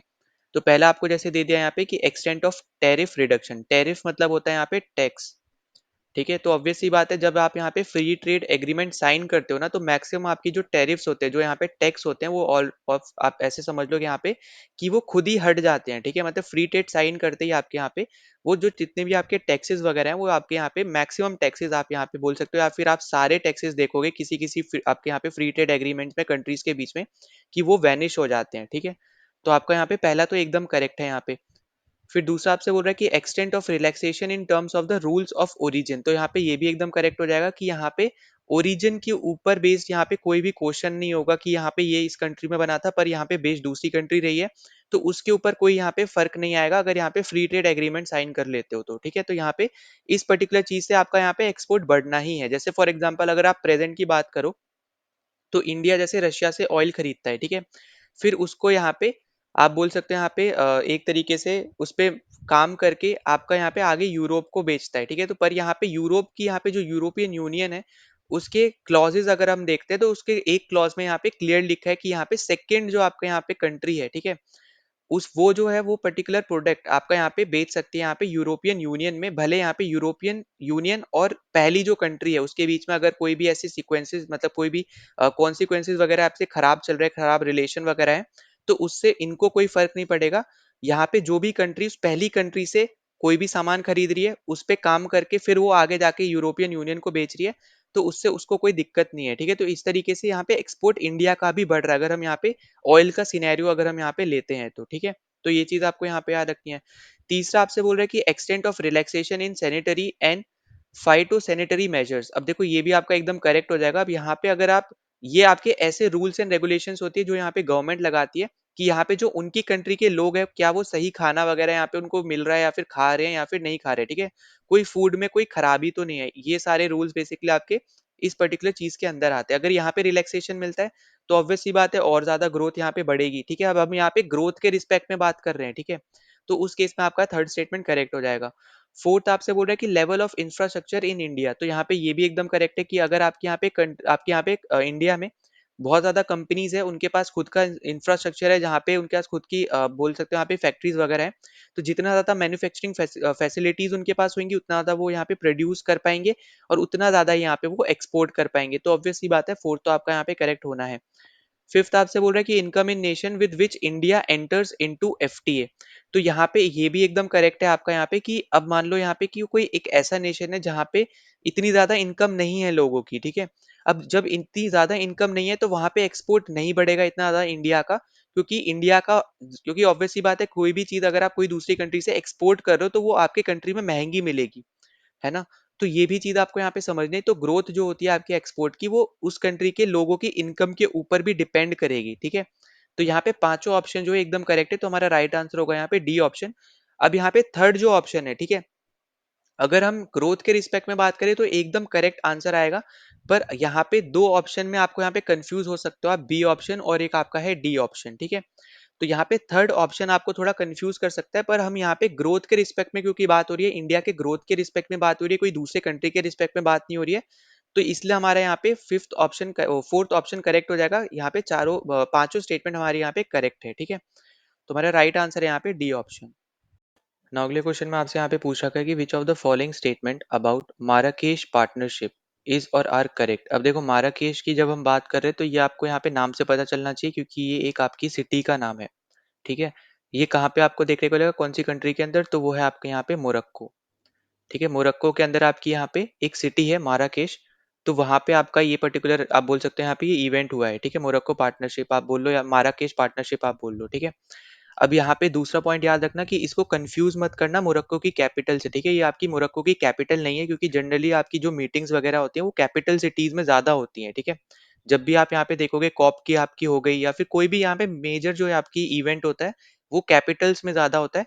पर मोरक्को में यहाँ पे ये जो आपको माराकेश दे रखा है ये कैपिटल नहीं है, ठीक है। कैपिटल आपकी यहाँ पे मोरक्को की राबात, ठीक है। तो यहाँ पे इससे कंफ्यूज मत होना बिल्कुल भी।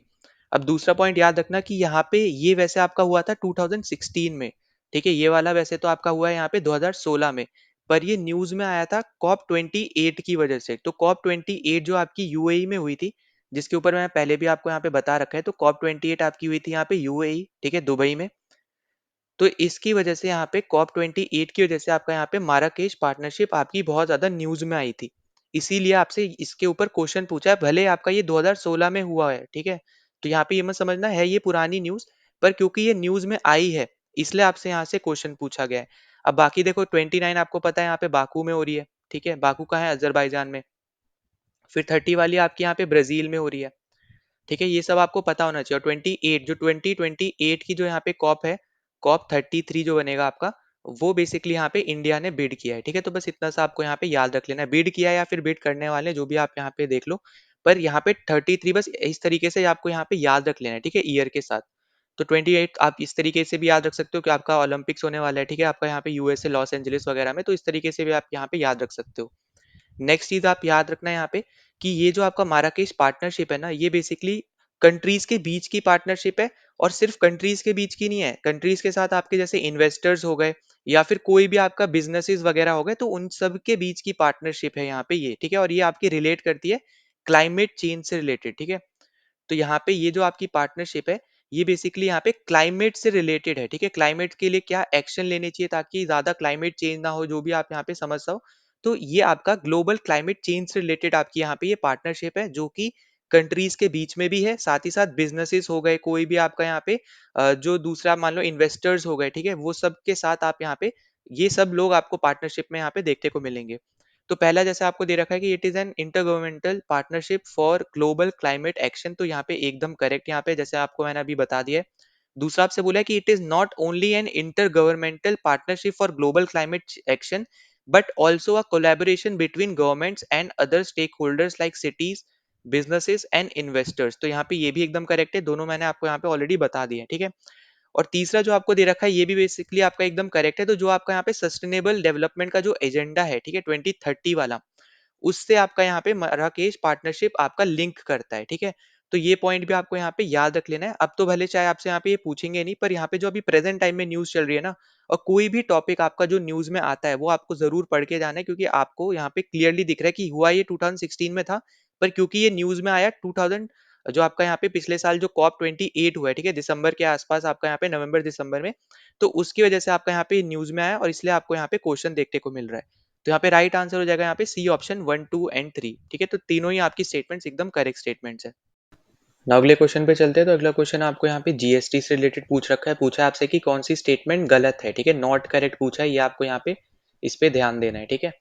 तो देखो सबसे पहली चीज तो इसको इस पर्टिकुलर क्वेश्चन को आप यहाँ पे पॉलिटी में भी जोड़ सकते हो और इकोनॉमिक्स में भी जोड़ सकते हो, पर मैंने इकोनॉमिक्स में यहाँ पे बस लगा रखा है, ठीक है। आपको बस यहाँ पे समझा रहा हूँ, पॉलिटी को मैं ऑलरेडी यहाँ पे मैं कंप्लीट करा चुका हूँ, ठीक है। तो यहाँ पे देखो सबसे पहली चीज, पहला ऑप्शन आपसे बोल रहा है कि amendment 115 115 to the constitution of India kept alcohol for humans, ठीक है, kept alcohol for human use and 5 petroleum product outside the ambit of GST. तो यहाँ पे ये स्टेटमेंट एकदम करेक्ट है, ठीक है। मतलब ये करेक्ट है तो हमारा आंसर नहीं होगा, क्योंकि हमारा आंसर वो होगा जो गलत स्टेटमेंट होगी, क्योंकि हमसे नॉट पूछ रहा है, ठीक है। तो ये पॉइंट आपको यहाँ पे याद रखना है। तो ये एकदम करेक्ट स्टेटमेंट है कि 115 अमेंडमेंट के अंदर यहाँ पे बेसिकली दो चीजों आप बोल सकते हो यहाँ पे, जो 5 प्रोडक्ट को आप एक चीज मान लो, ठीक है, जो पेट्रोलियम से बन रहे हैं, और यहाँ पे जो आपका अल्कोहल है, ठीक है, तो इन दोनों को आपको बेसिकली यहाँ पे जीएसटी से इसको यहाँ पे बाहर रखा था, ठीक है। फिर इसको चेंज किया था 122 अमेंडमेंट के अंदर, जहाँ पे सिर्फ और सिर्फ अल्कोहल को यहाँ पे जीएसटी से बाहर रखा है। फिर यहाँ पे बोला है कि जो आपका यहाँ पे 5 प्रोडक्ट है जो यहाँ पे आपके पेट्रोलियम से बनेंगे, ठीक है, आगे जाके वो जीएसटी के अंदर आएंगे, वो कैसे आएंगे जो भी है वो बात की बात है, पर यहाँ पे 112 अमेंडमेंट 122 अमेंडमेंट पे ये चीज जो बोली है वो एकदम यहाँ पे जो स्टेटमेंट भी आपको दे रखी है एकदम करेक्ट स्टेटमेंट है, तो ये भी हमारा आंसर नहीं होने वाला है, ठीक है। अब यहाँ पे तीसरे में हमसे बोल रखा है the precious metal are tax at a rate of 1% under GST. अब ये जो स्टेटमेंट है ये है आपके यहाँ पे गलत स्टेटमेंट, इसलिए हमारा हो जाएगा यहाँ पे ये करेक्ट आंसर, ठीक है। तो यहाँ पे मैं ये क्रॉस हटा दे रहा हूँ ताकि कंफ्यूज ना हो आप। तो यहाँ पे नॉट पूछा है तो नॉट हमारा होगा यहाँ पे, मतलब गलत स्टेटमेंट पूछे, गलत स्टेटमेंट आपकी तीसरी वाली है और यही हमारा आंसर होगा, क्योंकि यहाँ पे अगर आप देखोगे तो 3% आपको यहाँ पे आईजीएसटी देना पड़ता है, ठीक है। अब अगर आपको नहीं पता हो तो जो आपका यहाँ पे जीएसटी है, ठीक है, गुड्स एंड सर्विसेज टैक्स, ये आपके इसके अंदर आपको 3 या 4 तरीके के आपको टैक्स देखने को मिलते हैं। तो 3 4 मैं कौन से बोल रहा हूँ वो ध्यान से सुनना। तो पहला आपका होता है यहाँ पे स्टेट, पहले हम चलो सेंटर से करते हैं, ठीक है, सेंटर जीएसटी। तो सेंटर आपका होता है यहाँ पे जो सेंटर गवर्नमेंट यहाँ पे टैक्स लगाती है, ठीक है, तो वो आपका हो गया यहाँ पे सेंटर, ठीक है, सी से आप इसको याद रखना। फिर है आपका यहाँ पे एसजीएसटी जो आपकी स्टेट गवर्नमेंट लगाती है। फिर आपका है यहाँ पे आईजीएसटी जो बेसिकली यहाँ पे इंटीग्रेटेड है, ठीक है, इंटीग्रेटेड है। अब इसका मतलब क्या हो गया कि यहाँ पे कलेक्ट सेंटर गवर्नमेंट करेगी ये टैक्स, पर आगे जाके ये सेंटर और स्टेट में डिवाइड हो जाएगा, ठीक है, जो भी टैक्स कलेक्ट होता है आईजीएसटी के थ्रू वो कलेक्ट आपकी सेंटर गवर्नमेंट करती है, पर वो आगे जाके सेंटर और स्टेट में डिवाइड हो जाता है, ठीक है। फिर एक और आप यहाँ पे मान सकते हो वो है आपका यहाँ पे यूजीएसटी, ठीक है, पर यहाँ पे ये 3 मेन है, ठीक है, ये पॉइंट आपको समझना है, ये 3 मेन है। आपको यहाँ पे यूजीएसटी भी दिखेगा क्योंकि आपको पता है यहाँ पे हमारे यहाँ यूनियन टेरिटरीज भी है, तो वही सेम चीज आपको यहाँ पे जोड़ सकते हो, union territories goods and services tax, ठीक है। तो इस तरीके से आप यहाँ पे याद रख लेना, मेजर आपके ऊपर के तीनों होंगे, ठीक है। अब यहाँ पे जो हम बात कर रहे हैं ये है आपका यहाँ पे आईजीएसटी। अब आईजीएसटी बेसिकली यहाँ पे लगाती है गवर्नमेंट 3% का, तो यहाँ पे 1% नहीं है 3% है। और ये वैल्यू मैंने आपको अब बोल दूं तो यहाँ पे गवर्नमेंट का यहाँ पे एफएक्यूज है उसके अंदर मैंने यहाँ पे देखी थी, इसलिए मैं आपको यहाँ पे बता रहा हूँ। पर यहाँ पे हो सकता है यहाँ पे कि ये जो परसेंटेज है, ठीक है, अभी यहाँ पे चेंज हो गई हो, पर ये 1% नहीं है, ठीक है, इतनी यहाँ पे श्योरिटी है, और यहाँ पे आपका आंसर होगा यहाँ पे सी ऑप्शन। और जो डी दे रखा है unworked diamond is taxed at a rate of 0.25%, तो यहाँ पे ये भी एकदम करेक्ट स्टेटमेंट है, ठीक है, तो इसलिए हमारा ये आंसर नहीं होगा। तो गलत स्टेटमेंट कौन सी है, तीसरी वाली गलत स्टेटमेंट है, इसलिए हमारा आंसर होगा यहाँ पे सी ऑप्शन। ना अगले क्वेश्चन पे चलते हैं। तो अगला क्वेश्चन हमसे यहाँ पे बोल रहा है कि which of the following statement with regard to the report of Tendulkar committee, ठीक है। अब देखो तेंदुलकर कमेटी से रिलेटेड पहले भी यहाँ पे बहुत बार क्वेश्चन यहाँ पे आपसे पूछे हुए हैं, ठीक है। तो यहाँ पे आपसे दो स्टेटमेंट दे रखे हैं, आपसे पूछा है यहाँ पे कि कौन सी स्टेटमेंट करेक्ट है with respect to report of Tendulkar committee ने यहाँ पे क्या बेसिकली यहाँ पे एस्टिमेट्स वगैरह किया था, ठीक है, पॉवर्टी से रिलेटेड आपकी यहाँ पे ये कमेटी थी। तो ये तो आपको यहाँ पे चलो दे ही रखा है, वरना आपसे ये भी पूछा जा सकता है कि कौन से फील्ड से रिलेटेड इन्होंने यहाँ पे अपनी रिपोर्ट दी थी, तो वो आपका आ जाएगा यहाँ पे पॉवर्टी, ठीक है। अब पहला आपसे बोल रहा है the committee had used an all India urban poverty line basket as a reference to derive both rural and urban poverty level. तो अब ये आपका स्टेटमेंट है गलत, क्योंकि उन्होंने यहाँ पे all India urban poverty line use नहीं करी थी, उन्होंने बेसिकली यहाँ पे यूनिफॉर्म बेस्ड लाइन आप बोलो कि यहाँ पे सबको मिला के, ठीक है, चाहे अर्बन हो रूरल हो जो भी हो, सबको मिला के आप बोलो यहाँ पे कि पॉवर्टी लाइन आपकी यहाँ पे एक बास्केट इन्होंने बनाई थी, जिसकी वजह से आपका यहाँ पे पॉवर्टी लाइन इन्होंने बताई थी कि रूरल एरिया में कितनी है और आपकी यहाँ पे अर्बन एरिया में कितनी है, ठीक है, पहली चीज। दूसरी चीज यहाँ पे इन्होंने रुपीज के अकॉर्डिंग यहाँ पे बात नहीं करी है, इन्होंने यहाँ पे कैलोरीज के अकॉर्डिंग बात करी है, ठीक है। तो ये आपका इंपॉर्टेंट आपका यहाँ पे कीवर्ड है। तो यहाँ पे अगर आप देखोगे तो दूसरी स्टेटमेंट करेक्ट है, the committee had anchored the poverty line to the official food calorie norms, ठीक है। अब यहाँ पे इन्होंने बेसिकली क्या बोला है कि यहाँ पे अगर हम बात करते हैं रूरल की, तो रूरल एरियाज में पर डे हर एक इंसान को 2400 कैलोरीज, ठीक है, 2400 कैलोरीज यहाँ पे मतलब यहाँ पे लेनी पड़ेंगी, तब जाके हम बोल सकते हैं कि वो आपके पॉवर्टी लाइन से ऊपर है, ठीक है। फिर अगर हम बात करें यहाँ पे अर्बन एरियाज में, तो अर्बन एरियाज में इन्होंने यहाँ पे क्या बोला है, अर्बन एरिया में बोला है कि 2100, यहाँ पे इन्होंने बोला है 2100 कैलोरीज, ठीक है। तो यहाँ पे ये दोनों वैल्यूज आपको पता होनी चाहिए, और यहाँ पे याद रखना कि पॉवर्टी से रिलेटेड आपकी ये कमेटी है, और यहाँ पे इन्होंने all India urban poverty line use नहीं करी है, इन्होंने बेसिकली यूनिफॉर्म ऑल इंडिया बोल सकते हो यहाँ पे पॉवर्टी लाइन यूज करी है। तो यहाँ पे करेक्ट ऑप्शन कौन सा हो जाएगा, यहाँ पे सेकंड ऑप्शन टू ओनली हमारे यहाँ पे राइट आंसर हो जाएगा। नाउ अगले क्वेश्चन पे चलते हैं। तो अगला क्वेश्चन हमसे यहाँ पे बोल रहा है कि which of the following components of central government taxes on petroleum products, ठीक है, पेट्रोलियम प्रोडक्ट पे जो भी आपके यहाँ पे सेंट्रल गवर्नमेंट टैक्स लगाती है, कौन सा आपका यहाँ पे शेयरेबल नहीं होते हैं, ठीक है, नॉट पूछा है, आपको ध्यान से पढ़ना है, नॉट शेयरेबल। तो अगर देखो यहाँ पे इसके बारे में बात करते हैं ना, तो ये 2022 का मेरे पास एक आर्टिकल है। तो उस टाइम मैंने यहाँ पे एक न्यूज़ पढ़ी थी, तो अभी मैंने बस यहाँ पे सर्च किया बैठ के, तो यहाँ पे मुझे वही सेम आर्टिकल यहाँ पे मिल गया था, जहाँ पे 2022 में बेसिकली यहाँ पे इन्होंने जो डीजल और पेट्रोल के ऊपर प्राइसेस थे वो सब हटाए थे। तो यहाँ पे अगर आप जाओगे ना, तो यहाँ पे क्लियरली आपको देखने को मिलेगा, अगर आप ये पढ़ोगे तो basic exercise duty special additional, ठीक है, ये पूरा आप अगर पढ़ते हो, ठीक है, पढ़ लो ये वाला। उसमें आपको लास्ट में एक लाइन दिख रही होगी यहाँ पे, बेसिक एडिशनल आपका exercise duty shareable with the states, ठीक है। अगर आप इसके रिस्पेक्ट में भी अगर आप पढ़ते हो, ठीक है, यहाँ पे इसलिए बोला जाता है कि आर्टिकल्स आपको यहाँ पे पढ़ने हैं। पर अब ये आपका बहुत पुराना आर्टिकल है, ये मैंने अभी बेसिकली सर्च करके आपको यहाँ पे बता रहा हूँ, ऐसा नहीं कि मुझे 110% याद ही था, ठीक है, कि मैंने ऐसा कुछ पढ़ा था। पर ये चीज़ मैंने पढ़ी थी, इतना मुझे पता था कि ऐसा कुछ हुआ था, ठीक है। तो बस मैंने यहाँ पे सर्च किया, तो उसके अकॉर्डिंग मुझे आर्टिकल मिला। डेक्कन हेराल्ड का आपका आर्टिकल है यहाँ पे। और यहाँ पे इसमें आपको क्लियरली दे रखा है कि बेसिक एक्सरसाइज ड्यूटी जो होती है वो आपकी शेयरेबल होती है, ठीक है। अब अगर आप यहाँ पे क्वेश्चन में वापस आते हो, तो आप सीधे सीधे इसको एलिमिनेट कर सकते हो, क्योंकि ये शेयरेबल होती है और आपसे पूछा है कौन सी शेयरेबल नहीं होती है। तो जब आप इसको एलिमिनेट करोगे, तो आपके दो ऑप्शन तो एटलीस्ट आपके एलिमिनेट हो जाएंगे यहाँ से ही, ठीक है। अब उसके बाद आपका यहाँ पे एडिशनल एक्सरसाइज ड्यूटी और स्पेशल एडिशनल एक्सरसाइज ड्यूटी आपका बचा है, जो कि आप यहाँ पे शेयरेबल नहीं करते हो, ठीक है। तो नॉट शेयरेबल होती है दोनों एक्सरसाइज ड्यूटी, तो हमारा राइट आंसर होगा यहाँ पे डी ऑप्शन, ठीक है। तो यहाँ पे करेक्ट ऑप्शन कौन सा है, डी ऑप्शन आपका यहाँ पे करेक्ट हो जाएगा। अब देखो यहाँ पे दो चीजों में आपको कौन आपका यहाँ पे कंफ्यूजन हो सकती है। एक आपको लग सकता है यहाँ पे एक्सरसाइज ड्यूटी के ऊपर, ठीक है, कि एक्सरसाइज ड्यूटी होती क्या है, पहले तो आपको ये पता होना चाहिए। दूसरा हो सकता है आपको कंफ्यूज हो, यहाँ पे कंफ्यूज आप हो सकते हो यहाँ पे कस्टम ड्यूटी, ठीक है। इन दोनों के बीच में यहाँ पे ज्यादातर लोग कंफ्यूज होते हैं कि एक्सरसाइज ड्यूटी क्या होती है और कस्टम ड्यूटी क्या है। तो देखो एक्सरसाइज ड्यूटी आपके वो सारे टैक्सेस होते हैं जो आपके गुड्स और सर्विसेज इंडिया में ही प्रोड्यूस हुए हैं, उनके ऊपर जो टैक्सेस लग रहे हैं वो आपका होगा एक तरीके से एक्सरसाइज ड्यूटी, ठीक है। तो जो भी आपकी गुड्स एंड सर्विसेज, ठीक है, गुड्स एंड सर्विसेज जो भी आपकी यहाँ पे प्रोड्यूस हो रही है सिर्फ इंडिया में, ठीक है, प्रोड्यूस्ड इन इंडिया, तो इनके ऊपर जो यहाँ पे टैक्स लग रहा है वो सब आपके काउंट होंगे यहाँ पे एक्सरसाइज ड्यूटी के ऊपर, ठीक है, उसके अंदर मतलब। फिर कस्टम ड्यूटी बेसिकली क्या है कि जो आप इंपोर्ट कर रहे हो, ठीक है, जो भी कुछ आप इंपोर्ट कर रहे हो उसके ऊपर जो टैक्स लग रहा है वो है आपका यहाँ पे कस्टम ड्यूटी, ठीक है। तो आई होप कि आपको दोनों में आपको यहाँ पे फर्क पता चल गया हो। तो यहाँ पे जैसे आपको बताया, यहाँ पे बेसिक एक्सरसाइज ड्यूटी आपकी शेयरेबल होती है, एडिशनल एक्सरसाइज ड्यूटी और स्पेशल एडिशनल एक्सरसाइज ड्यूटी आपकी शेयरेबल नहीं होती है। तो राइट आंसर कौन सा होगा, यहाँ पे डी ऑप्शन अपना करेक्ट हो जाएगा, ठीक है। और यहाँ पे देखो इसका स्पेशल एडिशनल एडिशनल मतलब हो गया एक तरीके से बहुत ज्यादा इंपॉर्टेंट जो आपके प्रोडक्ट्स होते हैं उनके ऊपर जो आप टैक्सेस लगाती है यहाँ पे आपकी गवर्नमेंट, वो सारी चीजें आपकी यहाँ पे आती हैं सिर्फ और सिर्फ सेंटर के अंदर, ठीक है, वो शेयरेबल नहीं होती हैं। तो यहाँ पे special additional exercise duty in the sense आप वही समझ लो कि बहुत ज्यादा इंपॉर्टेंट आपके कोई पेट्रोलियम प्रोडक्ट्स हैं, उनके ऊपर जो आपकी यहाँ पे ड्यूटी लगाती है वो सारे आपके स्पेशल एडिशनल एक्सरसाइज ड्यूटी और एडिशनल एक्सरसाइज ड्यूटी के अंदर आते हैं वो सारे प्रोडक्ट्स, ठीक है। तो यहाँ पे राइट आंसर है यहाँ पे डी ऑप्शन। नाउ अगले क्वेश्चन पे चलते हैं। तो अगले क्वेश्चन हमसे यहाँ पे पूछ रहा है कि level of per capita GDP depends upon which of the following, ठीक है। तो यहाँ पे देखो आपसे बात हो रही है यहाँ पे पर कैपेसिटा जीडीपी की। अब देखो यहाँ पे कंफ्यूज मत हो ना, यहाँ पे जीडीपी की बात नहीं हो रही है, एक तरीके से यहाँ पे जीडीपी पर कैपेसिटा की बात हो रही है, ठीक है। अब इन दोनों में बेसिकली यहाँ पे फर्क क्या है ये भी आपको समझना है। तो देखो जीडीपी बेसिकली हो गया कि जो भी, देखो पहले तो फुल फॉर्म पता होना चाहिए, ग्रॉस डोमेस्टिक प्रोडक्ट, ठीक है। तो यहाँ पे पहले मैं लिख ही दे रहा हूँ।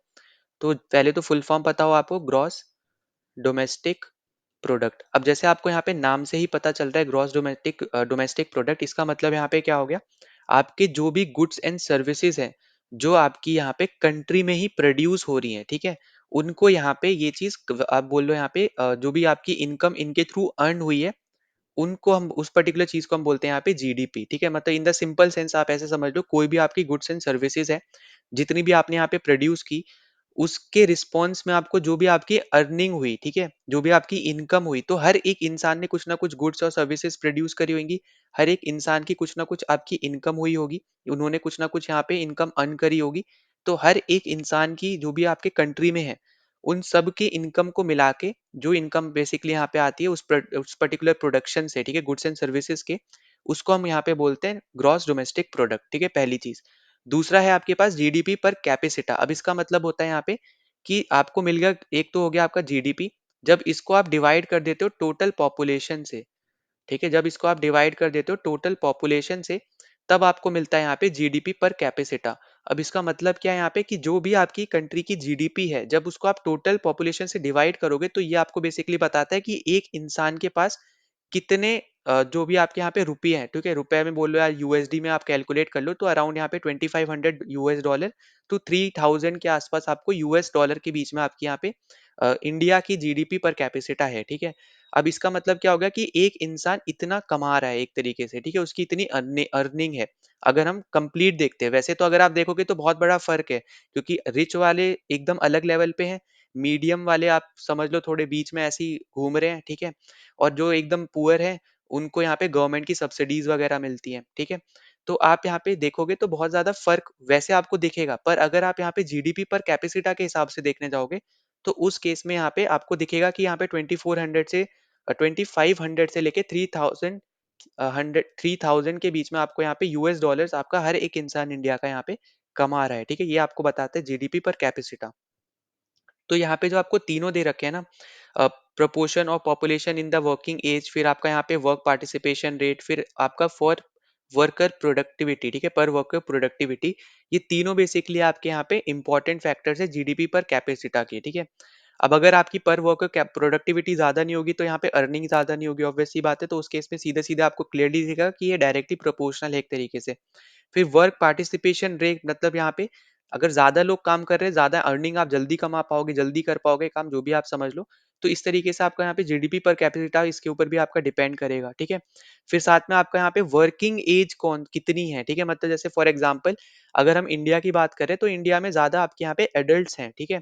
आपकी यहाँ पे वर्किंग एज आपकी इंडिया की पॉपुलेशन की बहुत अच्छी खासी है, ठीक है, ठीक ठाक है। तो हमारे पास वर्किंग एज वाले जो लोग हैं वो ज्यादा हैं। तो जिसके पास वर्किंग एज वाली पॉपुलेशन ज्यादा होगी, उसको आप उस पर्टिकुलर कंट्री में आप देखोगे कि उनकी यहाँ पे जो इनकम है, ठीक है, पर कैपिसिटा इनकम, अगर उनकी पॉपुलेशन भी आपको अगर पता होना चाहिए कि population तो ज्यादा थोड़ा आपको यहाँ पे ऊपर देखने को मिलेगा वो सारी कंट्रीज को, ठीक है। अब जैसे इंडिया की पॉपुलेशन सबसे ज्यादा है पूरे वर्ल्ड में, तो इसलिए आपको यहाँ पे इंडिया 2500 से 3000 के बीच में आपको देखने को मिल रहा है पर पर्सन। पर अगर आप यहाँ पे सेम चीज अगर यहाँ पे जिस जिस भी दूसरे कंट्री में आपको देखोगे, तो उनकी जो जीडीपी पर कैपेसिटा होगी वो इंडिया से बेहतर होगी, ठीक है, ऊपर होगी। तो ये चीजें भी आपको समझनी है, ठीक है, हमेशा यहाँ पे याद रखना कि जीडीपी पर कैपेसिटा क्या है और जीडीपी क्या है, ठीक है, दोनों में आपको फर्क पता होना चाहिए। तो यहाँ पे तीनों ही करेक्ट है, तो हमारा राइट आंसर हो जाएगा यहाँ पे डी ऑप्शन 1, 2 एंड 3। नाउ अगले क्वेश्चन में आपसे यहाँ पे पूछा जा रहा है कि which of the following are included in M1 definition of money for the Indian economy. अब आपको जैसे पता है कि हमारे पास यहाँ पे M1 भी है, M2 है, M3 है और यहाँ पे M4 है, ठीक है। अब यहाँ पे ये जो दोनों है इनको हम लोग बोलते हैं यहाँ पे ब्रॉड मनी, ठीक है। फिर शुरू के जो दोनों है यहाँ पे M1 एंड M2, इनको हम लोग बोलते हैं यहाँ पे नैरो मनी। तो ये सबसे पहले तो आपको ये चीज पता होना चाहिए। सबसे ज्यादा लिक्विड आपको देखने को मिलेगा यहाँ पे M1, ठीक है, सबसे लेस लिक्विड है आपका यहाँ पे M4, ठीक है। तो यहाँ पे ये भी चीज आपको यहाँ पे याद रखनी है। अब उसके बाद आपको यहाँ पे याद रखना है कि M1 के अंदर आपको यहाँ पे करेंसी देखने को मिलती है, ठीक है। करेंसी आपका नोट्स में हो सकते हैं, कॉइन्स में हो सकता है, ये सब। फिर साथ में आपको यहाँ पे डिमांड्स देखने को मिलती है, ठीक है, डिमांड डिपॉजिट्स वगैरह, ठीक है। कोई भी आपके डिमांड डिपॉजिट्स हो गए, कोई दूसरे टाइप के आपके डिपॉजिट्स वगैरह हो गए, ठीक है, अदर डिपॉजिट्स, तो वो सब आपको यहाँ पे M1 में देखने को मिलता है, ठीक है। अब इसको आप टाइम डिपॉजिट से कंफ्यूज मत करना अदर डिपॉजिट्स को, ठीक है। तो यहाँ पे हमारा राइट आंसर क्या होगा, यहाँ पे करेंसी होती है, रिजर्व्स नहीं होते हैं, ठीक है, टाइम डिपॉजिट भी नहीं होता है, टाइम डिपॉजिट आपका यहाँ पे M3 में होता है, और डिमांड डिपॉजिट्स होते हैं। तो यहाँ पे 2 एंड 4 हमारे यहाँ पे सी ऑप्शन करेक्ट आंसर होगा। अब देखो बाकी भी आपको यहाँ पे बता दे रहा हूँ, तो M2 आपका क्या होता है, M1 होता है, प्लस जो भी आपकी यहाँ पे सेविंग होती है, ठीक है, जो भी आपकी सेविंग होती है पोस्ट ऑफिस में, इनको मिला के हम बोलते हैं यहाँ पे M2। अब M3 क्या होता है, M3 होता है आपका M1 फिर प्लस आपका यहाँ पे टाइम डिपॉजिट, ठीक है। तो जो आपको यहाँ पे टाइम डिपॉजिट दे रखे थे वो आपका आता है M3 के अंदर। फिर M4 क्या होता है, M4 होता है आपका यहाँ पे M3 प्लस आपके जो भी डिपॉजिट्स हैं, जो भी आपके डिपॉजिट्स हैं यहाँ पे इन पोस्ट ऑफिस, ठीक है, पोस्ट ऑफिस, सेविंग बैंक, जो भी आप बोल लो, ठीक है। तो यहाँ पे पोस्ट ऑफिस में डिपॉजिट्स वगैरह हैं, वो आ जाएगा आपका यहाँ पे M4 में। अगर कोई आपकी सेविंग है पोस्ट ऑफिस में, तो वो आ जाएगी आपकी यहाँ पे M2 में, ठीक है। तो ये चीजें आपको यहाँ पे याद रखनी है, M1, M2, M3, M4। Narrow money कौन होते हैं, ब्रॉड मनी कौन होते हैं, और कौन से आपके ज्यादा लिक्विड है, ये आपका यहाँ पे मोर लिक्विड है, ठीक है, या हाईएस्ट लिक्विड बोल लो, जो बोल लो। और ये आपका यहाँ पे लेस लिक्विड होता है। फिर यहाँ पे ये याद रखना कि इसके अंदर कौन-कौन सी चीजें आती हैं। ये क्वेश्चंस आपसे, ये बेसिक टर्म्स है, ठीक है। ये क्वेश्चन आपका इजी था, ठीक है, ये हार्ड नहीं था। तो यहाँ पे राइट आंसर है यहाँ पे सी ऑप्शन। नाउ अगले क्वेश्चन पे चलते हैं। तो अगला क्वेश्चन हमसे यहाँ पे पूछ रहा है कि which one of the following statement is not correct, ठीक है। गलत स्टेटमेंट हमारे यहाँ पे आंसर होगा, नॉट करेक्ट पूछा है। Is not correct for national income accounting for India, ठीक है। अब नेशनल इनकम अकाउंटिंग मतलब यहाँ पे बेसिकली जीडीपी और जीएनपी के हिसाब से बात करी जा रही है यहाँ पे ऑप्शंस में। अब पहला अगर हम यहाँ पे स्टेटमेंट पढ़ते हैं, तो पहला आपसे बोल रहा है कि imports are subtracted in the calculating gross domestic product. तो यहाँ पे एकदम करेक्ट स्टेटमेंट है, इसलिए हमारे ये आंसर नहीं होगा। अभी जैसे मैंने आपको थोड़ी देर पहले आपको यहाँ पे बताया था कि ग्रॉस डोमेस्टिक प्रोडक्ट में हम लोग वो सारे प्रोडक्ट्स को हम काउंट करेंगे जो इंडिया में ही प्रोड्यूस हो रहे हैं, ठीक है। कोई भी आपकी गुड्स या सर्विसेज, ऐसी गुड्स और सर्विसेज जो सिर्फ इंडिया में ही प्रोड्यूस हो रही है, उनको ही हम यहाँ पे जीडीपी में काउंट करते हैं। तो ऑब्वियस सी बात है, इंपोर्ट्स को तो हम यहाँ पे काउंट करने नहीं वाले, तो सिर्फ और सिर्फ जो इंडिया में ही प्रोड्यूस हो रही है वो इंपोर्ट तो होगा नहीं, है ना। तो ये चीज आई होप कि आपको पता चल रही है। तो यहाँ पे ये स्टेटमेंट एकदम करेक्ट है, इसलिए हमारा ये आंसर नहीं होगा, तो ये हो जाएगा गलत। ठीक है, चलो मैं यहाँ पे क्रॉस नहीं लगा रहा हूँ, वरना आप समझोगे यहाँ पे गलत स्टेटमेंट है। स्टेटमेंट सही है पर आंसर नहीं है ये, ठीक है, याद रखना ये चीज। फिर दूसरा आपसे देखो क्या बोल रहा है, दूसरा आपसे बोल रहा है कि net factor payments earn from abroad are included in gross domestic product. अब ये जो आपकी स्टेटमेंट है ना, गलत है, और इसलिए आपका यहाँ पे हो जाएगा आंसर। इसलिए मैं आपका यहाँ पे चलो क्रॉस हटा दे रहा हूँ, इजी आपको समझने के लिए। तो क्योंकि हमसे नॉट पूछा है, नॉट मतलब है यहाँ पे कि हमारी जो रॉन्ग स्टेटमेंट होगी इन चारों ऑप्शंस में, ठीक है, रॉन्ग जो हमारी यहाँ पे स्टेटमेंट होगी, वही हमारा यहाँ पे क्या होगा, हमारा यहाँ पे आंसर होगा, ठीक है। अब अगर हम यहाँ पे देखते हैं दूसरे स्टेटमेंट को, जैसा आपको दे रखा है, तो यहाँ पे वो ग्रॉस डोमेस्टिक प्रोडक्ट में नहीं आएगा, ठीक है। ग्रॉस डोमेस्टिक प्रोडक्ट में जैसे अभी मैंने आपको बताया था, वो सारे प्रोडक्ट्स आएंगे जो आप इंडिया में ही प्रोड्यूस कर रहे हो। कोई भी गुड्स एंड सर्विसेज जो सिर्फ आप इंडिया में प्रोड्यूस कर रहे हो, उनके थ्रू जो भी आपकी अर्निंग हो रही है, वो आपका जीडीपी के अंदर आता है। जीएनपी क्या होता है, जीएनपी में कोई भी इंडियन अगर कुछ भी यहाँ पे अर्न कर रहा है, चाहे वो इंडिया में कर रहा हो या फिर कोई दूसरी कंट्री में कर रहा हो, वो सारा आपका यहाँ पे जीएनपी में आता है, ठीक है। तो यहाँ पे याद रखना है, एक होता है जीडीपी, एक होता है आपका यहाँ पे जीएनपी। ये सिर्फ और सिर्फ इंडिया में देखा जाएगा, ये ओवरऑल में देखा जाएगा, ठीक है, ओवरऑल वर्ल्ड, ठीक है। यहाँ पे ओवरऑल बोल दे रहा हूँ, यहाँ ब्रैकेट में लिख दे रहा हूँ मैं वर्ल्ड, ठीक है। यहाँ पे इंडियंस रहेंगे, प्लस आपके फॉरेनर भी रह सकते हैं। कोई मान लो कोई इंडिया में रह के काम कर रहा है, तो उनको जीडीपी के अंदर वो काउंट किए जाएंगे, क्योंकि वो इंडिया में रह के अपना सर्विस दे रहे हैं, और वो इनकम जो कमा रहे हैं वो आपकी जीडीपी के अंदर आएगी, ठीक है। कोई भी कंपनी अगर यहाँ पे इंडिया में है, वो इनकम इंडिया से जनरेट कर रही है, कमा रही है, तो वो उनकी वो वाली इनकम जो है वो जीडीपी के अंदर आएगी इंडिया के, ठीक है। वहीं पे जो जीएनपी है, यहाँ पे सिर्फ और सिर्फ इंडियंस ही आएंगे, ठीक है। तो आई होप कि आपको ये समझ में आ रहा है कि जीडीपी क्या है, सिर्फ और सिर्फ इंडिया की कैलकुलेट होगी, चाहे वो इंडियन हो या आपके फॉरेनर मिलके कमा रहे हो, कुछ भी कमा रहे हो, पर इंडिया में ही कमा रहे हो। जीएनपी आपका होता है यहाँ पे ग्रॉस नेशनल प्रोडक्ट, ठीक है, जो सिर्फ और सिर्फ इंडियंस के ही काउंट होता है, ठीक है, सिर्फ इंडियंस, ठीक है, याद रखना इंडियंस के काउंट होगा, चाहे वो किसी दूसरी कंट्री में जाके कुछ कमा रहे हो या फिर इंडिया में रह के वो कमा रहे हो, ठीक है। ये पॉइंट आपके लिए यहाँ पे याद रखना है। तो ये दोनों पॉइंट्स इंपॉर्टेंट है, दोनों पॉइंट याद रख लेना, जीडीपी और जीएनपी का डिफरेंस याद रख लेना। तीसरा आपसे देखो क्या बोल रहा है कि purchase and sale of second hand goods are not included in the gross domestic product. तो यहाँ पे एकदम करेक्ट है, यहाँ पे सेकंड हैंड चीजें अगर आप कुछ खरीद रहे हो या कुछ भी कर रहे हो, तो वो चीजें आपकी यहाँ पे जीडीपी में नहीं काउंट होती हैं, ठीक है। लास्ट वाला आपसे बोल रहा है कि inventories are included in gross domestic capital formation. तो यहाँ पे ये भी करेक्ट है। अब यहाँ पे तीन स्टेटमेंट आपकी करेक्ट थी और एक आपकी गलत थी। गलत कौन सी थी, यहाँ पे सेकंड ऑप्शन आपका गलत था, इसलिए हमारा यहाँ पे ये आंसर है। और क्यों गलत है वो भी मैंने आपको यहाँ पे बता दिया, जीडीपी जीएनपी का कॉन्सेप्ट आपको बता दिया, ये चीज आपको यहाँ पे भूलनी नहीं है, ठीक है। ना अगले क्वेश्चन पे चलते हैं। तो अगला क्वेश्चन हमें यहाँ पे दे रखा है कर्व वाले चैप्टर से, ठीक है। अब यहाँ पे आपको दे रखा है कि under normal downward sloping demand curve and fully elastic supply curve of a commodity an exogenous decrease in demand would lead to. ठीक है, अब यहाँ पे दो कर्व आपको दे रखे हैं। यहाँ पे बोला अगर आप यहाँ पे डिमांड में डिक्रीज करते हो तो आपको क्या चीज देखने को मिलती है इन दोनों पर्टिकुलर आपके यहाँ पे कर्व्स में।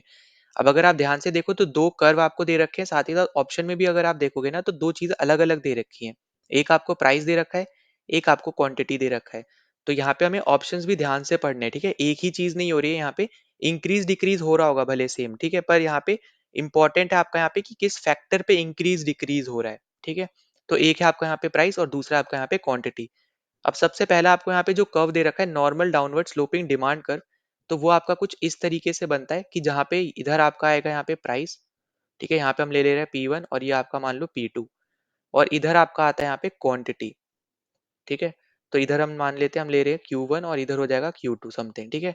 तो ये कुछ डाउनवर्ड आपका आएगा तो इस तरीके से आएगा और P2 का प्राइस यहाँ पे मैच करके इधर आ जाएगा Q2 और यहाँ पे स्लोप के साथ मैच करेगा तो यहाँ पे आ जाएगा Q1, ठीक है? अब यहाँ पे क्लियरली आपको एक चीज पता चल रही है कि जब आप यहाँ पे प्राइस को इंक्रीज कर रहे हो, क्योंकि ऊपर जा रहा है ना यहाँ पे, तो ये प्राइस क्या हो रहा है यहाँ पे इंक्रीज हो रहा है ना। तो यहाँ पे ध्यान रखना कि जब आप यहाँ पे प्राइस को इंक्रीज करते हो, ठीक है, तो आपकी यहाँ पे जो डिमांड है ना वो आपकी यहाँ पे डिक्रीज कर जाती है। ये पॉइंट आपको यहाँ पे याद रखना है कि जब आप प्राइस को इंक्रीज करोगे डिमांड डिक्रीज करेगी, जब प्राइस को डिक्रीज करोगे तो आपकी डिमांड क्या हो जाएगी यहाँ पे इंक्रीज हो जाएगी, ठीक है। तो ये इंपॉर्टेंट पॉइंट है जो आपको यहाँ पे समझना है इस पर्टिकुलर आपके यहाँ पे कर्व से, ठीक। फिर देखो सेकेंड कर्व आपको यहाँ पे दे रखा है फुली इलास्टिक सप्लाई कर्व। अब वो आपका बनता है कुछ इस तरीके से जहाँ पे इस तरफ होता है यहाँ पे वापस से वही प्राइस और इस तरफ वापस से वही होता है आपका यहाँ पे क्वांटिटी, ठीक है। अब यहाँ पे देखो ये जो आपका है ना ये सीधा आपको यहाँ पे वर्टिकल लाइन आपको खींचती हुई नजर आएगी जो आपका इन्फिनिटी के बराबर रहेगा, ठीक है। यहाँ पे आप प्राइस 1 ले लो, कुछ भी ले लो आप, जो आप आपकी मर्जी है। पर यहाँ पे बेसिकली बताता क्या है ना, तो ये बेसिकली आपको बताता है यहाँ पे कि जो गुड्स हैं, ठीक है, जिसका भी हम बेसिकली यहाँ पे प्राइस देख रहे हैं, यहाँ पे इलास्टिसिटी ऑफ सप्लाई हम यहाँ पे देख रहे हैं, वो बेसिकली आपकी इक्वल रहती है इन्फिनिटी के, ठीक है। तो ये पॉइंट आपको यहाँ पे ध्यान से समझना है। और दूसरा पॉइंट आपको यहाँ पे क्या समझना है कि यहाँ पे ना डिमांड डिक्रीज होने से, यहाँ पे डिमांड डिक्रीज होने से प्राइस पे कोई इफेक्ट नहीं पड़ता है, क्योंकि आपको क्लियरली दिख रहा है एक वर्टिकल लाइन जा रही है वो इन्फिनिटी के बराबर है, उसमें कोई फर्क नहीं आपको देखने को मिलेगा, ठीक है। तो यहाँ पे प्राइस क्या रहता है आपका यहाँ पे अनचेंज रहता है, ठीक। तो ये पॉइंट आई होप कि आपको समझ में आ गया होगा, ठीक है। अब उसके बाद अगर हम यहाँ पे बात करते हैं अगले पॉइंट की, तो यहाँ पे इस पर्टिकुलर चीज में ना आपको इक्विलिब्रियम देखने को मिलेगा, क्योंकि हम यहाँ पे बेसिकली बात कर रहे हैं यहाँ पे अलग अलग आपके यहाँ पे प्राइस रेंज की, अलग क्वांटिटी की, जहाँ पे हमें पता चलेगा कि जब हम प्राइस को बढ़ा रहे हैं तो डिमांड हमारी गिर रही है, जब हम हमारा प्राइस हम डिक्रीज कर रहे हैं तो हमारी यहाँ पे डिमांड जो है वो इंक्रीज हो रही है। तो इक्विलिब्रियम जो है वो आपको यहाँ पे पहले वाले पॉइंट में आपको देखने को मिलेगा, ठीक है। तो ये पॉइंट आपको समझना है। अब जैसे मैंने आपको बताया था कि दूसरे वाले में आप कुछ भी डिमांड बढ़ाओ या घटाओ, कुछ भी करो, इंक्रीज करो, बढ़ाओ, घटाओ, कुछ करो, प्राइस पे कोई इफेक्ट नहीं पड़ता है, ठीक है। प्राइस आपका कैसा रहेगा, अनचेंज रहेगा। बस आपका क्वांटिटी के ऊपर आपका यहाँ पे फर्क पड़ेगा, ठीक है। अब जब आप यहाँ पे डिमांड को डिक्रीज करोगे ना तो क्वांटिटी भी जो आपकी यहाँ पे डिक्रीज होगी। ये इंपॉर्टेंट पॉइंट है, प्लीज ध्यान से सुनना कि जब आप यहाँ पे डिमांड को इंक्रीज डिक्रीज कुछ भी करते हो तो प्राइस पे कोई इफेक्ट नहीं पड़ता है। जब आप डिमांड पे इंक्रीज या डिक्रीज करते हो तो जो आप डिमांड पे कर रहे हो ना, जैसे डिमांड पे अगर आपने डिक्रीज किया, डिमांड आपकी डिक्रीज हुई, तो आपकी क्वांटिटी भी डिक्रीज होगी, ठीक है। ये इंपॉर्टेंट पॉइंट है जो आपको समझना है। अगर डिमांड आपकी इंक्रीज हो रही है तो क्वांटिटी भी आपकी यहाँ पे क्या होगी, इंक्रीज होगी, ठीक है। पहला चीज हो गया आपका यहाँ पे ये। अब अगर आप यहाँ पे मैच करो, आपसे जैसे बोल रखा था कि डिक्रीज इन डिमांड, अगर डिक्रीज इन डिमांड है तो दूसरे वाले पॉइंट में जो आपका सेकंड कर्व क्योंकि दे रखा है ना, तो एंड के बाद आपका सेकंड कर्व का आंसर होना चाहिए, ठीक है। तो हमारा आना चाहिए यहाँ पे क्वांटिटी से रिलेटेड, और वो है यहाँ पे कि जब डिक्रीज हो रही है तो क्वांटिटी भी डिक्रीज हो, पर यहाँ पे जैसा आपको दे रखा है इंक्रीज, तो ये हो जाएगा यहाँ पे गलत, ठीक है, क्योंकि इंक्रीज इन क्वांटिटी नहीं होगा, डिक्रीज इन क्वांटिटी होगा। फिर देखो सी ऑप्शन आपको क्या दे रखा है कि decrease in equilibrium quantity and no change in price. अब यहाँ पे जो है ना अगर हम बात करें तो यहाँ पे आपको जैसे दे रखा है कि डिक्रीज हो रहा है यहाँ पे इक्विलिब्रियम क्वांटिटी में, ठीक है। क्वांटिटी बेसिकली आपकी यहाँ पे डिक्रीज हो रही है। तो इस पर्टिकुलर आपके ग्राफ के अगर हम बात करें तो यहाँ पे इससे रिलेटेड एज सच आपको यहाँ पे देखने को नहीं मिलेगा, यहाँ पे आपको प्राइस से रिलेटेड चीजें देखने को मिलेंगी, ठीक है। तो ये चीज आपको यहाँ पे समझनी है। तो अगर आपकी डिमांड डिक्रीज हो रही है तो उस केस में आपको यहाँ पे देखने को मिलेगा कि आपकी यहाँ पे जो क्वांटिटी से रिलेटेड चीज नहीं देखने को मिलेगी, आपको किससे देखने को मिलेगी, यहाँ पे प्राइस से रिलेटेड चीज देखने को मिलेगी, और वो भी वाइस से वर्सा, ठीक है। डिमांड डिक्रीज करोगे तो प्राइस इंक्रीज होगा, डिमांड इंक्रीज करोगे तो प्राइस डिक्रीज होगा। तो हमारा यहाँ पे ये ऑप्शन भी क्या हो जाएगा, एलिमिनेट हो जाएगा। लास्ट आपको दे दिया यहाँ पे कि increase in equilibrium price and no change in quantity. अब देखो यहाँ पे नो चेंज इन क्वांटिटी दे दिया तो ये तो सीधे सीधे गलत हो जाएगा, क्योंकि हमने अभी जैसे मैंने आपको पहले ही बताया यहाँ पे कि डिमांड जब डिक्रीज होगी तो क्वांटिटी भी डिक्रीज होगी। यहाँ पे क्वांटिटी में फर्क आएगा, प्राइस में फर्क नहीं आता। ठीक है, यहाँ पे जैसे ये जो दे रखा है ना, यहाँ पे सेकंड पार्ट आपका करेक्ट था, पर पहला वाला गलत हो जाएगा। ठीक है, तो ये चीज आपको यहाँ पे समझनी है। तो हमें यहाँ पे क्लियरली एक आंसर मिल गया यहाँ पे, बी ऑप्शन। वो है आपका यहाँ पे कि जब आपका यहाँ पे जब डिमांड डिक्रीज होती है तो आपका पहला वाला जो ग्राफ है normal downward sloping demand curve में आपका यहाँ पे डिक्रीज होता है इक्विलिब्रियम प्राइस। और जब आपका यहाँ पे डिमांड डिक्रीज होती है यहाँ पे फुली इलास्टिक सप्लाई कर्व में, तब आपकी क्वांटिटी डिक्रीज होती है। ठीक है, आई होप कि आपको ये क्वेश्चन समझ में आ गया, और इसलिए मैं आपसे बार बार बोल रहा हूँ कि कर्व्स आपका यहाँ पे इंपॉर्टेंट टॉपिक है, जो आपको यहाँ पे करके जाना है, और बेसिक टॉपिक है। ठीक है, तो ये इंपॉर्टेंट चीजें हैं, ये चीज आपको यहाँ पे जरूर देख लेना है। तो बी आंसर हमारे यहाँ पे आंसर हो जाएगा। नाउ अगले क्वेश्चन पे चलते हैं। तो अगला क्वेश्चन हमें यहाँ पे दे रखा है, with which of the following statements regarding the industrial revolution is or are correct. ठीक है, तो इंडस्ट्रियल रेवोल्यूशन के अकॉर्डिंग कौन सी स्टेटमेंट्स करेक्ट है ये हमें बतानी है। तो पहला आपसे बोल रहा है यहाँ पे कि it was change of a society from a rural and agricultural lifestyle to one in which most people earn their living in the industrial और secondary sector of the economy. तो यहाँ पे ये एकदम करेक्ट स्टेटमेंट है। जैसा आपको पता है यहाँ पे कि आपके इंडस्ट्रीज वगैरह मैन्युफैक्चरिंग वगैरह आपकी यहाँ पे सेकेंडरी सेक्टर के अंदर आती हैं। ठीक है, अब जो प्राइमरी सेक्टर आप बोल लो या फिर आप एग्रीकल्चर बोल लो, तो उससे आपके यहाँ पे जो लोग हैं, ठीक है, अभी भी अगर आप देखोगे इंडिया में ज्यादातर लोग आपके यहाँ पे एग्रीकल्चर फील्ड से ही रिलेट करते हैं। पर आपको यहाँ पे जो इंडस्ट्रियल रेवोल्यूशन बेसिकली यहाँ पे लाया गया था, वो इसलिए लाया गया था कि ज्यादा से ज्यादा लोग की अर्निंग यहाँ पे इस पर्टिकुलर सेक्टर से भी यहाँ पे आपको देखने को मिलती है। प्रेजेंट टाइम में भी अगर आप देखोगे तो यहाँ पे उससे हो, और इसलिए अभी आपको प्रेजेंट टाइम में भी देखने को मिल रही है कि अभी भी यहाँ पे अर्निंग जो है इंडस्ट्रियल सेक्टर से भी लोगों की यहाँ पे होती है। ठीक है, तो उसको उस पर्टिकुलर लाइफस्टाइल को या उस पर्टिकुलर माइंडसेट को चेंज करने के लिए आपका यहाँ पे इंडस्ट्रियल रेवोल्यूशन भी आपका यहाँ पे आया था। तो यहाँ पे पहला स्टेटमेंट एकदम करेक्ट है। ठीक है, अब पहला अगर एक बार करेक्ट हो गया है तो आपको यहाँ पे ऑप्शन में अगर आप जाओगे तो आपको दिख जाएगा यहाँ पे कि बी ऑप्शन में वन नहीं है, तो आप सीधे सीधे एलिमिनेट कर दो। अब हमेशा याद रखना, आप ना पहले ऑप्शन को देख लो। अब ऑप्शन में ना जैसे आपका वन तीन स्टेटमेंट्स में था, अब सबसे पहले आप पहली जो स्टेटमेंट देखो वो ऑप्शन वन को ही देखो। अगर मान लो ऑप्शन वन आप यहाँ पे एलिमिनेट कर पा रहे हो तो सीधे सीधे आपको डायरेक्ट आंसर मिल जाएगा, क्योंकि बाकी तीनों गलत हो जाएंगे क्योंकि तीनों में आपका वन था।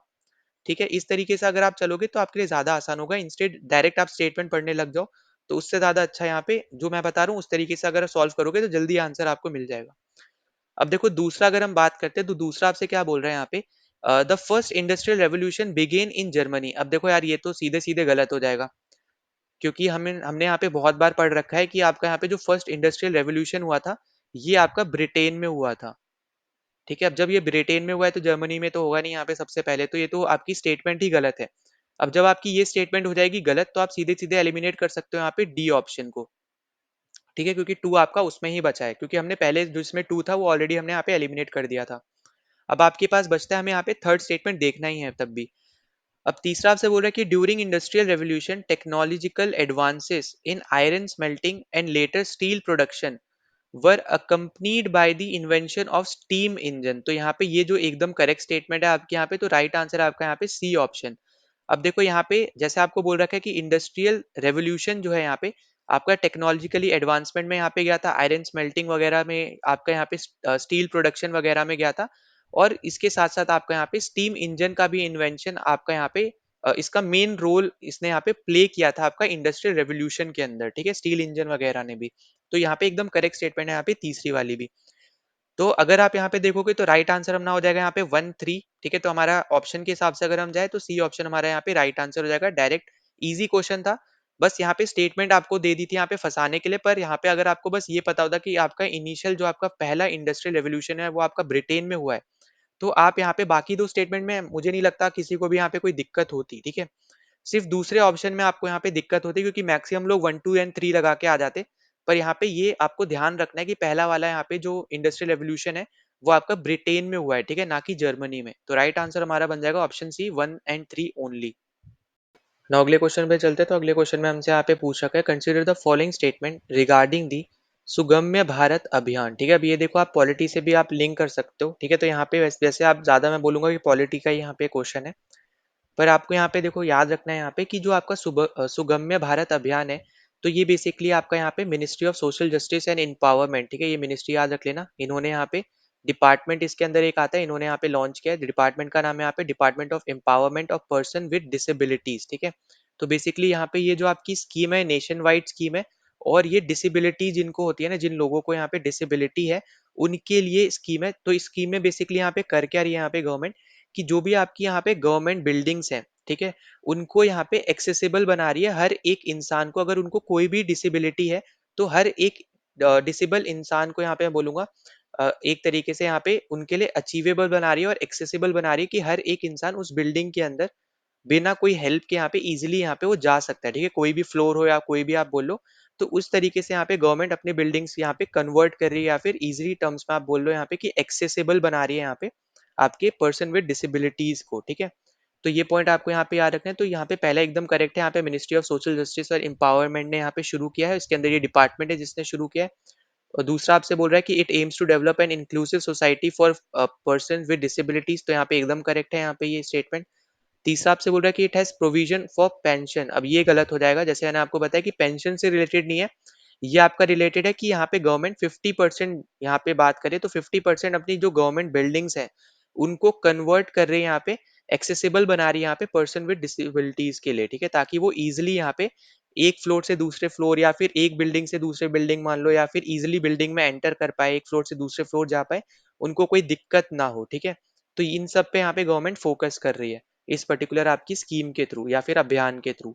तो राइट आंसर क्या हो जाएगा यहाँ पे, 1 एंड 2 हमारा करेक्ट है, तो बी ऑप्शन हमारा राइट आंसर हो जाएगा। ना अगले क्वेश्चन पे चलते हैं। तो अगला क्वेश्चन हमसे यहाँ पे पूछ रहा है कि which of the following statement about green credit initiative is or are correct, ठीक है। तो देखो यहाँ पे जो आपका ग्रीन क्रेडिट इनिशिएटिव है, ये बेसिकली आपका यहाँ पे ट्री प्लांटेशन से रिलेटेड आपकी स्कीम है, और इसको यहाँ पे लॉन्च किया है इन्वायरमेंट की मिनिस्ट्री ने, ठीक है, मिनिस्ट्री ऑफ इन्वायरमेंट, ठीक है। तो ये चीज़ आपको यहाँ पे याद रखनी है कि ministry of environment, forest, climate change, इन सब ने आप यहाँ पे कंप्लीट नाम है, ठीक है, इस मिनिस्ट्री का ministry of environment, forest and climate change, ठीक है। तो यहाँ पे इस पर्टिकुलर मिनिस्ट्री ने यहाँ पे इसको लॉन्च किया है। अब इस पर्टिकुलर आपकी यहाँ पे स्कीम में या फिर इनिशिएटिव में प्रमोट किया जा रहा है यहाँ पे प्लांटेशन को, ठीक है, ट्री प्लांटेशन को यहाँ पे प्रमोट किया जा रहा है। तो यहाँ पे दूसरा तो एकदम आपका यहाँ पे करेक्ट ऑप्शन होने वाला है। पहला आपसे बोल रहा है कि it is a response to the challenge of climate change, तो ऑब्वियस सी बात है ये भी करेक्ट हो जाएगा। यहाँ पे प्लांटेशन से रिलेटेड बात हो रही है, तो क्लाइमेट चेंज के यहाँ पे एज अ चैलेंज को यहाँ पे लेके वो रिस्पॉन्स में आपकी यहाँ पे ये स्कीम आई है, तो पहला भी यहाँ पे एकदम करेक्ट स्टेटमेंट है, ठीक है। फिर अगला आपसे बोल रहा है कि यहाँ पे it is a scheme of a government of India to replace the kerosene oil with solar power used by the rural poor, अब यहाँ पे ये हो जाएगा एकदम गलत, ठीक है। तो तीसरा आपका आंसर होना नहीं है, तो राइट आंसर क्या आ जाएगा, 1 एंड 2, मतलब बी ऑप्शन हमारे यहाँ पे करेक्ट है। जैसे मैंने आपको पहले बताया, इस पर्टिकुलर स्कीम के अंदर क्या कर रही है यहाँ पे गवर्नमेंट, यहाँ पे प्लांटेशन इनका मेन आप बोल लो यहाँ पे एम है, ट्री प्लांटेशन करना, ठीक है। दूसरा यहाँ पे कि जो भी आपके वेस्ट लैंड है उन पे प्लांटेशन करना, ताकि यहाँ पे जो आप बोल लो एक तरीके से कि फॉरेस्ट कवर है ना, उसको इंक्रीज किया जा सके, ठीक है, और ज्यादा यहाँ पे इंडिया में उसको इंक्रीज किया जा सके, उसके ऊपर काम कर रही है। दूसरा यहाँ पे डिफॉरेस्टेशन कैसे कम करी जाए उसके ऊपर काम कर रही है। फिर आपका वाटर मैनेजमेंट के ऊपर यहाँ पे काम कर रही है, ठीक है, किस तरीके से यहाँ पे कंजर्व की जाए, यहाँ पे वाटर टेबल हो गया, आपकी जो भी हो गया वाटर मैनेजमेंट से रिलेटेड, उनके ऊपर यहाँ पे काम किया जा रहा है, ठीक है। तो ट्रीज प्लांटेशन हो गया, डिफॉरेस्टेशन को कम करना हो गया, फिर आपका यहाँ पे वाटर मैनेजमेंट हो गया। तो ये तीन आपके यहाँ पे मेन आप बोल सकते हो यहाँ पे एम्स है। तो यहाँ पे इसका इस पर्टिकुलर पॉइंट से कोई लेना देना नहीं है, तो राइट पॉइंट राइट आंसर क्या हो जाएगा, 1 एंड 2, मतलब बी ऑप्शन अपना यहाँ पे करेक्ट है। ना अगले क्वेश्चन पे चलते हैं। तो अगले क्वेश्चन में हमसे यहाँ पे पूछ रखा है कि which one of the following statement is not correct, ठीक है, गलत स्टेटमेंट हमारे यहाँ पे आंसर होगा, क्योंकि हमसे यहाँ पे नॉट स्टेटमेंट पूछी है, नॉट करेक्ट पूछा है। तो देखो पहला आपसे बोल रहा है यहाँ पे the market mechanism over produces a good that generates positive externality. अब देखो यहाँ पे ये जो दो नई टर्म्स यहाँ पे बेसिकली इंट्रोड्यूस करी है यहाँ पे इन्होंने, ठीक है, यहाँ पे ध्यान से सुनना। एक आपको दे रखा है यहाँ पे पॉजिटिव एक्सटर्नलिटी, और एक आपका होता है यहाँ पे नेगेटिव, ठीक है, दोनों ही आपके इसी के ही यहाँ पे एक पार्ट है, ठीक है। अब इजी टर्म्स में समझाने के लिए मान लेते हैं आपका यहाँ पे ये कोई एक एरिया है, ठीक है, कोई एक यहाँ पे ये एक सिटी है, जहाँ पे ऐसे हम ले लेते हैं, ये मान लो आपके रोड्स हो गए, ठीक है, कुछ इस तरीके से आपके यहाँ पे हो गए रोड्स। अब यहाँ पे क्या होता है कि यहाँ पे ना कुछ आपके जो घर होते हैं, ठीक है, तो उनको यहाँ पे कोई लोग खरीद रहे हैं, ठीक है। पहले यहाँ पे मैं ड्रॉ कर दूं ताकि आपको इजी टर्म्स में समझा पाऊँ, ठीक है, एक सेकेंड देना बस। ठीक, अब देखो यहाँ पे इतने सारे आपके यहाँ पे घर हो गए हैं, ठीक है? अब यहाँ पे ये हर एक आपका यहाँ पे एक घर है, पर अभी तक बस लोगों ने ज़मीनें खरीदी हैं पर बनाया किसी ने नहीं है, ठीक है?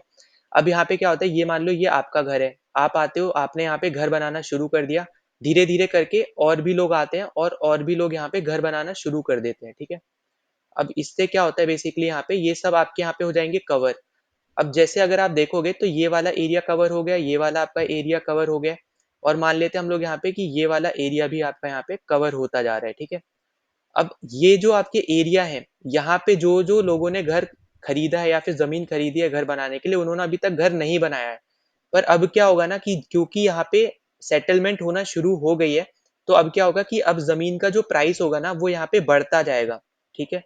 तो अब यहाँ पे ध्यान से सुनना कि यहाँ पे अब सेटलमेंट यहाँ पे क्योंकि होना शुरू हो गए इस पर्टिकुलर पार्ट ऑफ लैंड पे, तो जो लोगों ने यहाँ पे ज़मीन खरीदी थी, उसमें से मैक्सिमम लोग यहाँ पे घर बनाते जा रहे हैं। अब क्योंकि वो बनाते जा रहे हैं, तो जो ज़मीन यहाँ पे खाली पड़ी है, जैसे ही मान लो ये किसी ने खरीदी नहीं है, ये खरीदी नहीं है, ये भी नहीं खरीदी है और ये भी नहीं खरीदी है, पर ये सब खरीद रखी है लोगों ने पर घर नहीं बनाया है। तो यहाँ पे क्या हो रहा है कि इन लोगों के घर बनाने से, ठीक है, दूसरे लोगों के ऊपर यहाँ पे फ़ायदा हो रहा है। मतलब इन द सेंस कि यहाँ पे क्या होता है पॉज़िटिव एक्सटर्नैलिटी में क्या होता है कि आपकी वज़ह से या फिर आपके और किसी दूसरे के आपस के बिज़नेस की वज़ह से तीसरे इंसान को फ़ायदा होता है। ठीक है? तो यहाँ पे क्या हो रहा है जैसे आपने अपना घर बनाया, किसी दूसरे ने आके और घर बनाया, तो ऐसे करके वो घर बनाते रहे। पर जिन्होंने घर नहीं बनाया ना, उनकी भी ज़मीन के अब प्राइस बढ़ते जाएँगे क्योंकि अब वहाँ पे सेटलमेंट होनी शुरू हो गई है। तो इस तरीके से इस पर्टिकुलर एग्ज़ाम्पल को हम ले सकते हैं पॉज़िटिव एक्सटर्नैलिटी में, ठीक है? जहाँ पे आपकी वजह से और दूसरों की वजह से दूसरों को फ़ायदा हो रहा है। जिन्होंने कुछ भी नहीं किया उनको फ़ायदा हो रहा है, ठीक है? इस तरीके से आप समझो। नेगेटिव एक्सटर्नैलिटी मतलब होता है कि किसी दूसरे की वजह से किसी दूसरे को ही नुकसान हो रहा है। फॉर एग्ज़ाम्पल समझाने के लिए, मान लेते हैं ये एक फैक्ट्री है, ठीक है? ये पॉल्यूशन बहुत ज़्यादा करती है, ठीक है? या फिर मान लो यहाँ पे एक रिवर है, रिवर में भी पॉल्यूशन करती है, एयर पॉल्यूशन भी करती है, रिवर पॉल्यूशन भी करती है। अब इससे क्या हो रहा है ना कि जो यहाँ पे लोग रह रहे हैं, इस पर्टिकुलर एरिया में जो भी लोग रह रहे हैं, उनको नुकसान हो रहा है, ठीक है? इस पर्टिकुलर फैक्ट्री की वजह से जितने भी लोग आपके एरिया में रह रहे हैं, इस एरिया में रह रहे हैं, उनको यहाँ पे नुकसान हो रहा है। तो अब ये किसके अंदर आएगा? ये आपका आएगा नेगेटिव के अंदर। क्योंकि आपकी वजह से या फिर जो भी इस पर्टिकुलर फैक्ट्री का मालिक है, जो भी है, उसकी वजह से किसी दूसरे को अब यहाँ पे नुकसान हो रहा है, ठीक है? उनकी हेल्थ इश्यूज़ हो रहे हैं। अब नुकसान और फ़ायदा यहाँ पे मतलब यहाँ पे पैसे लेके मत सोचना, पैसों से यहाँ पे नुकसान फ़ायदा होता है, पर यहाँ पे दूसरी चीज़ों के रिस्पेक्ट में भी बात हो रही है, जैसे यहाँ पे हेल्थ के रिस्पेक्ट में बात की जा रही है।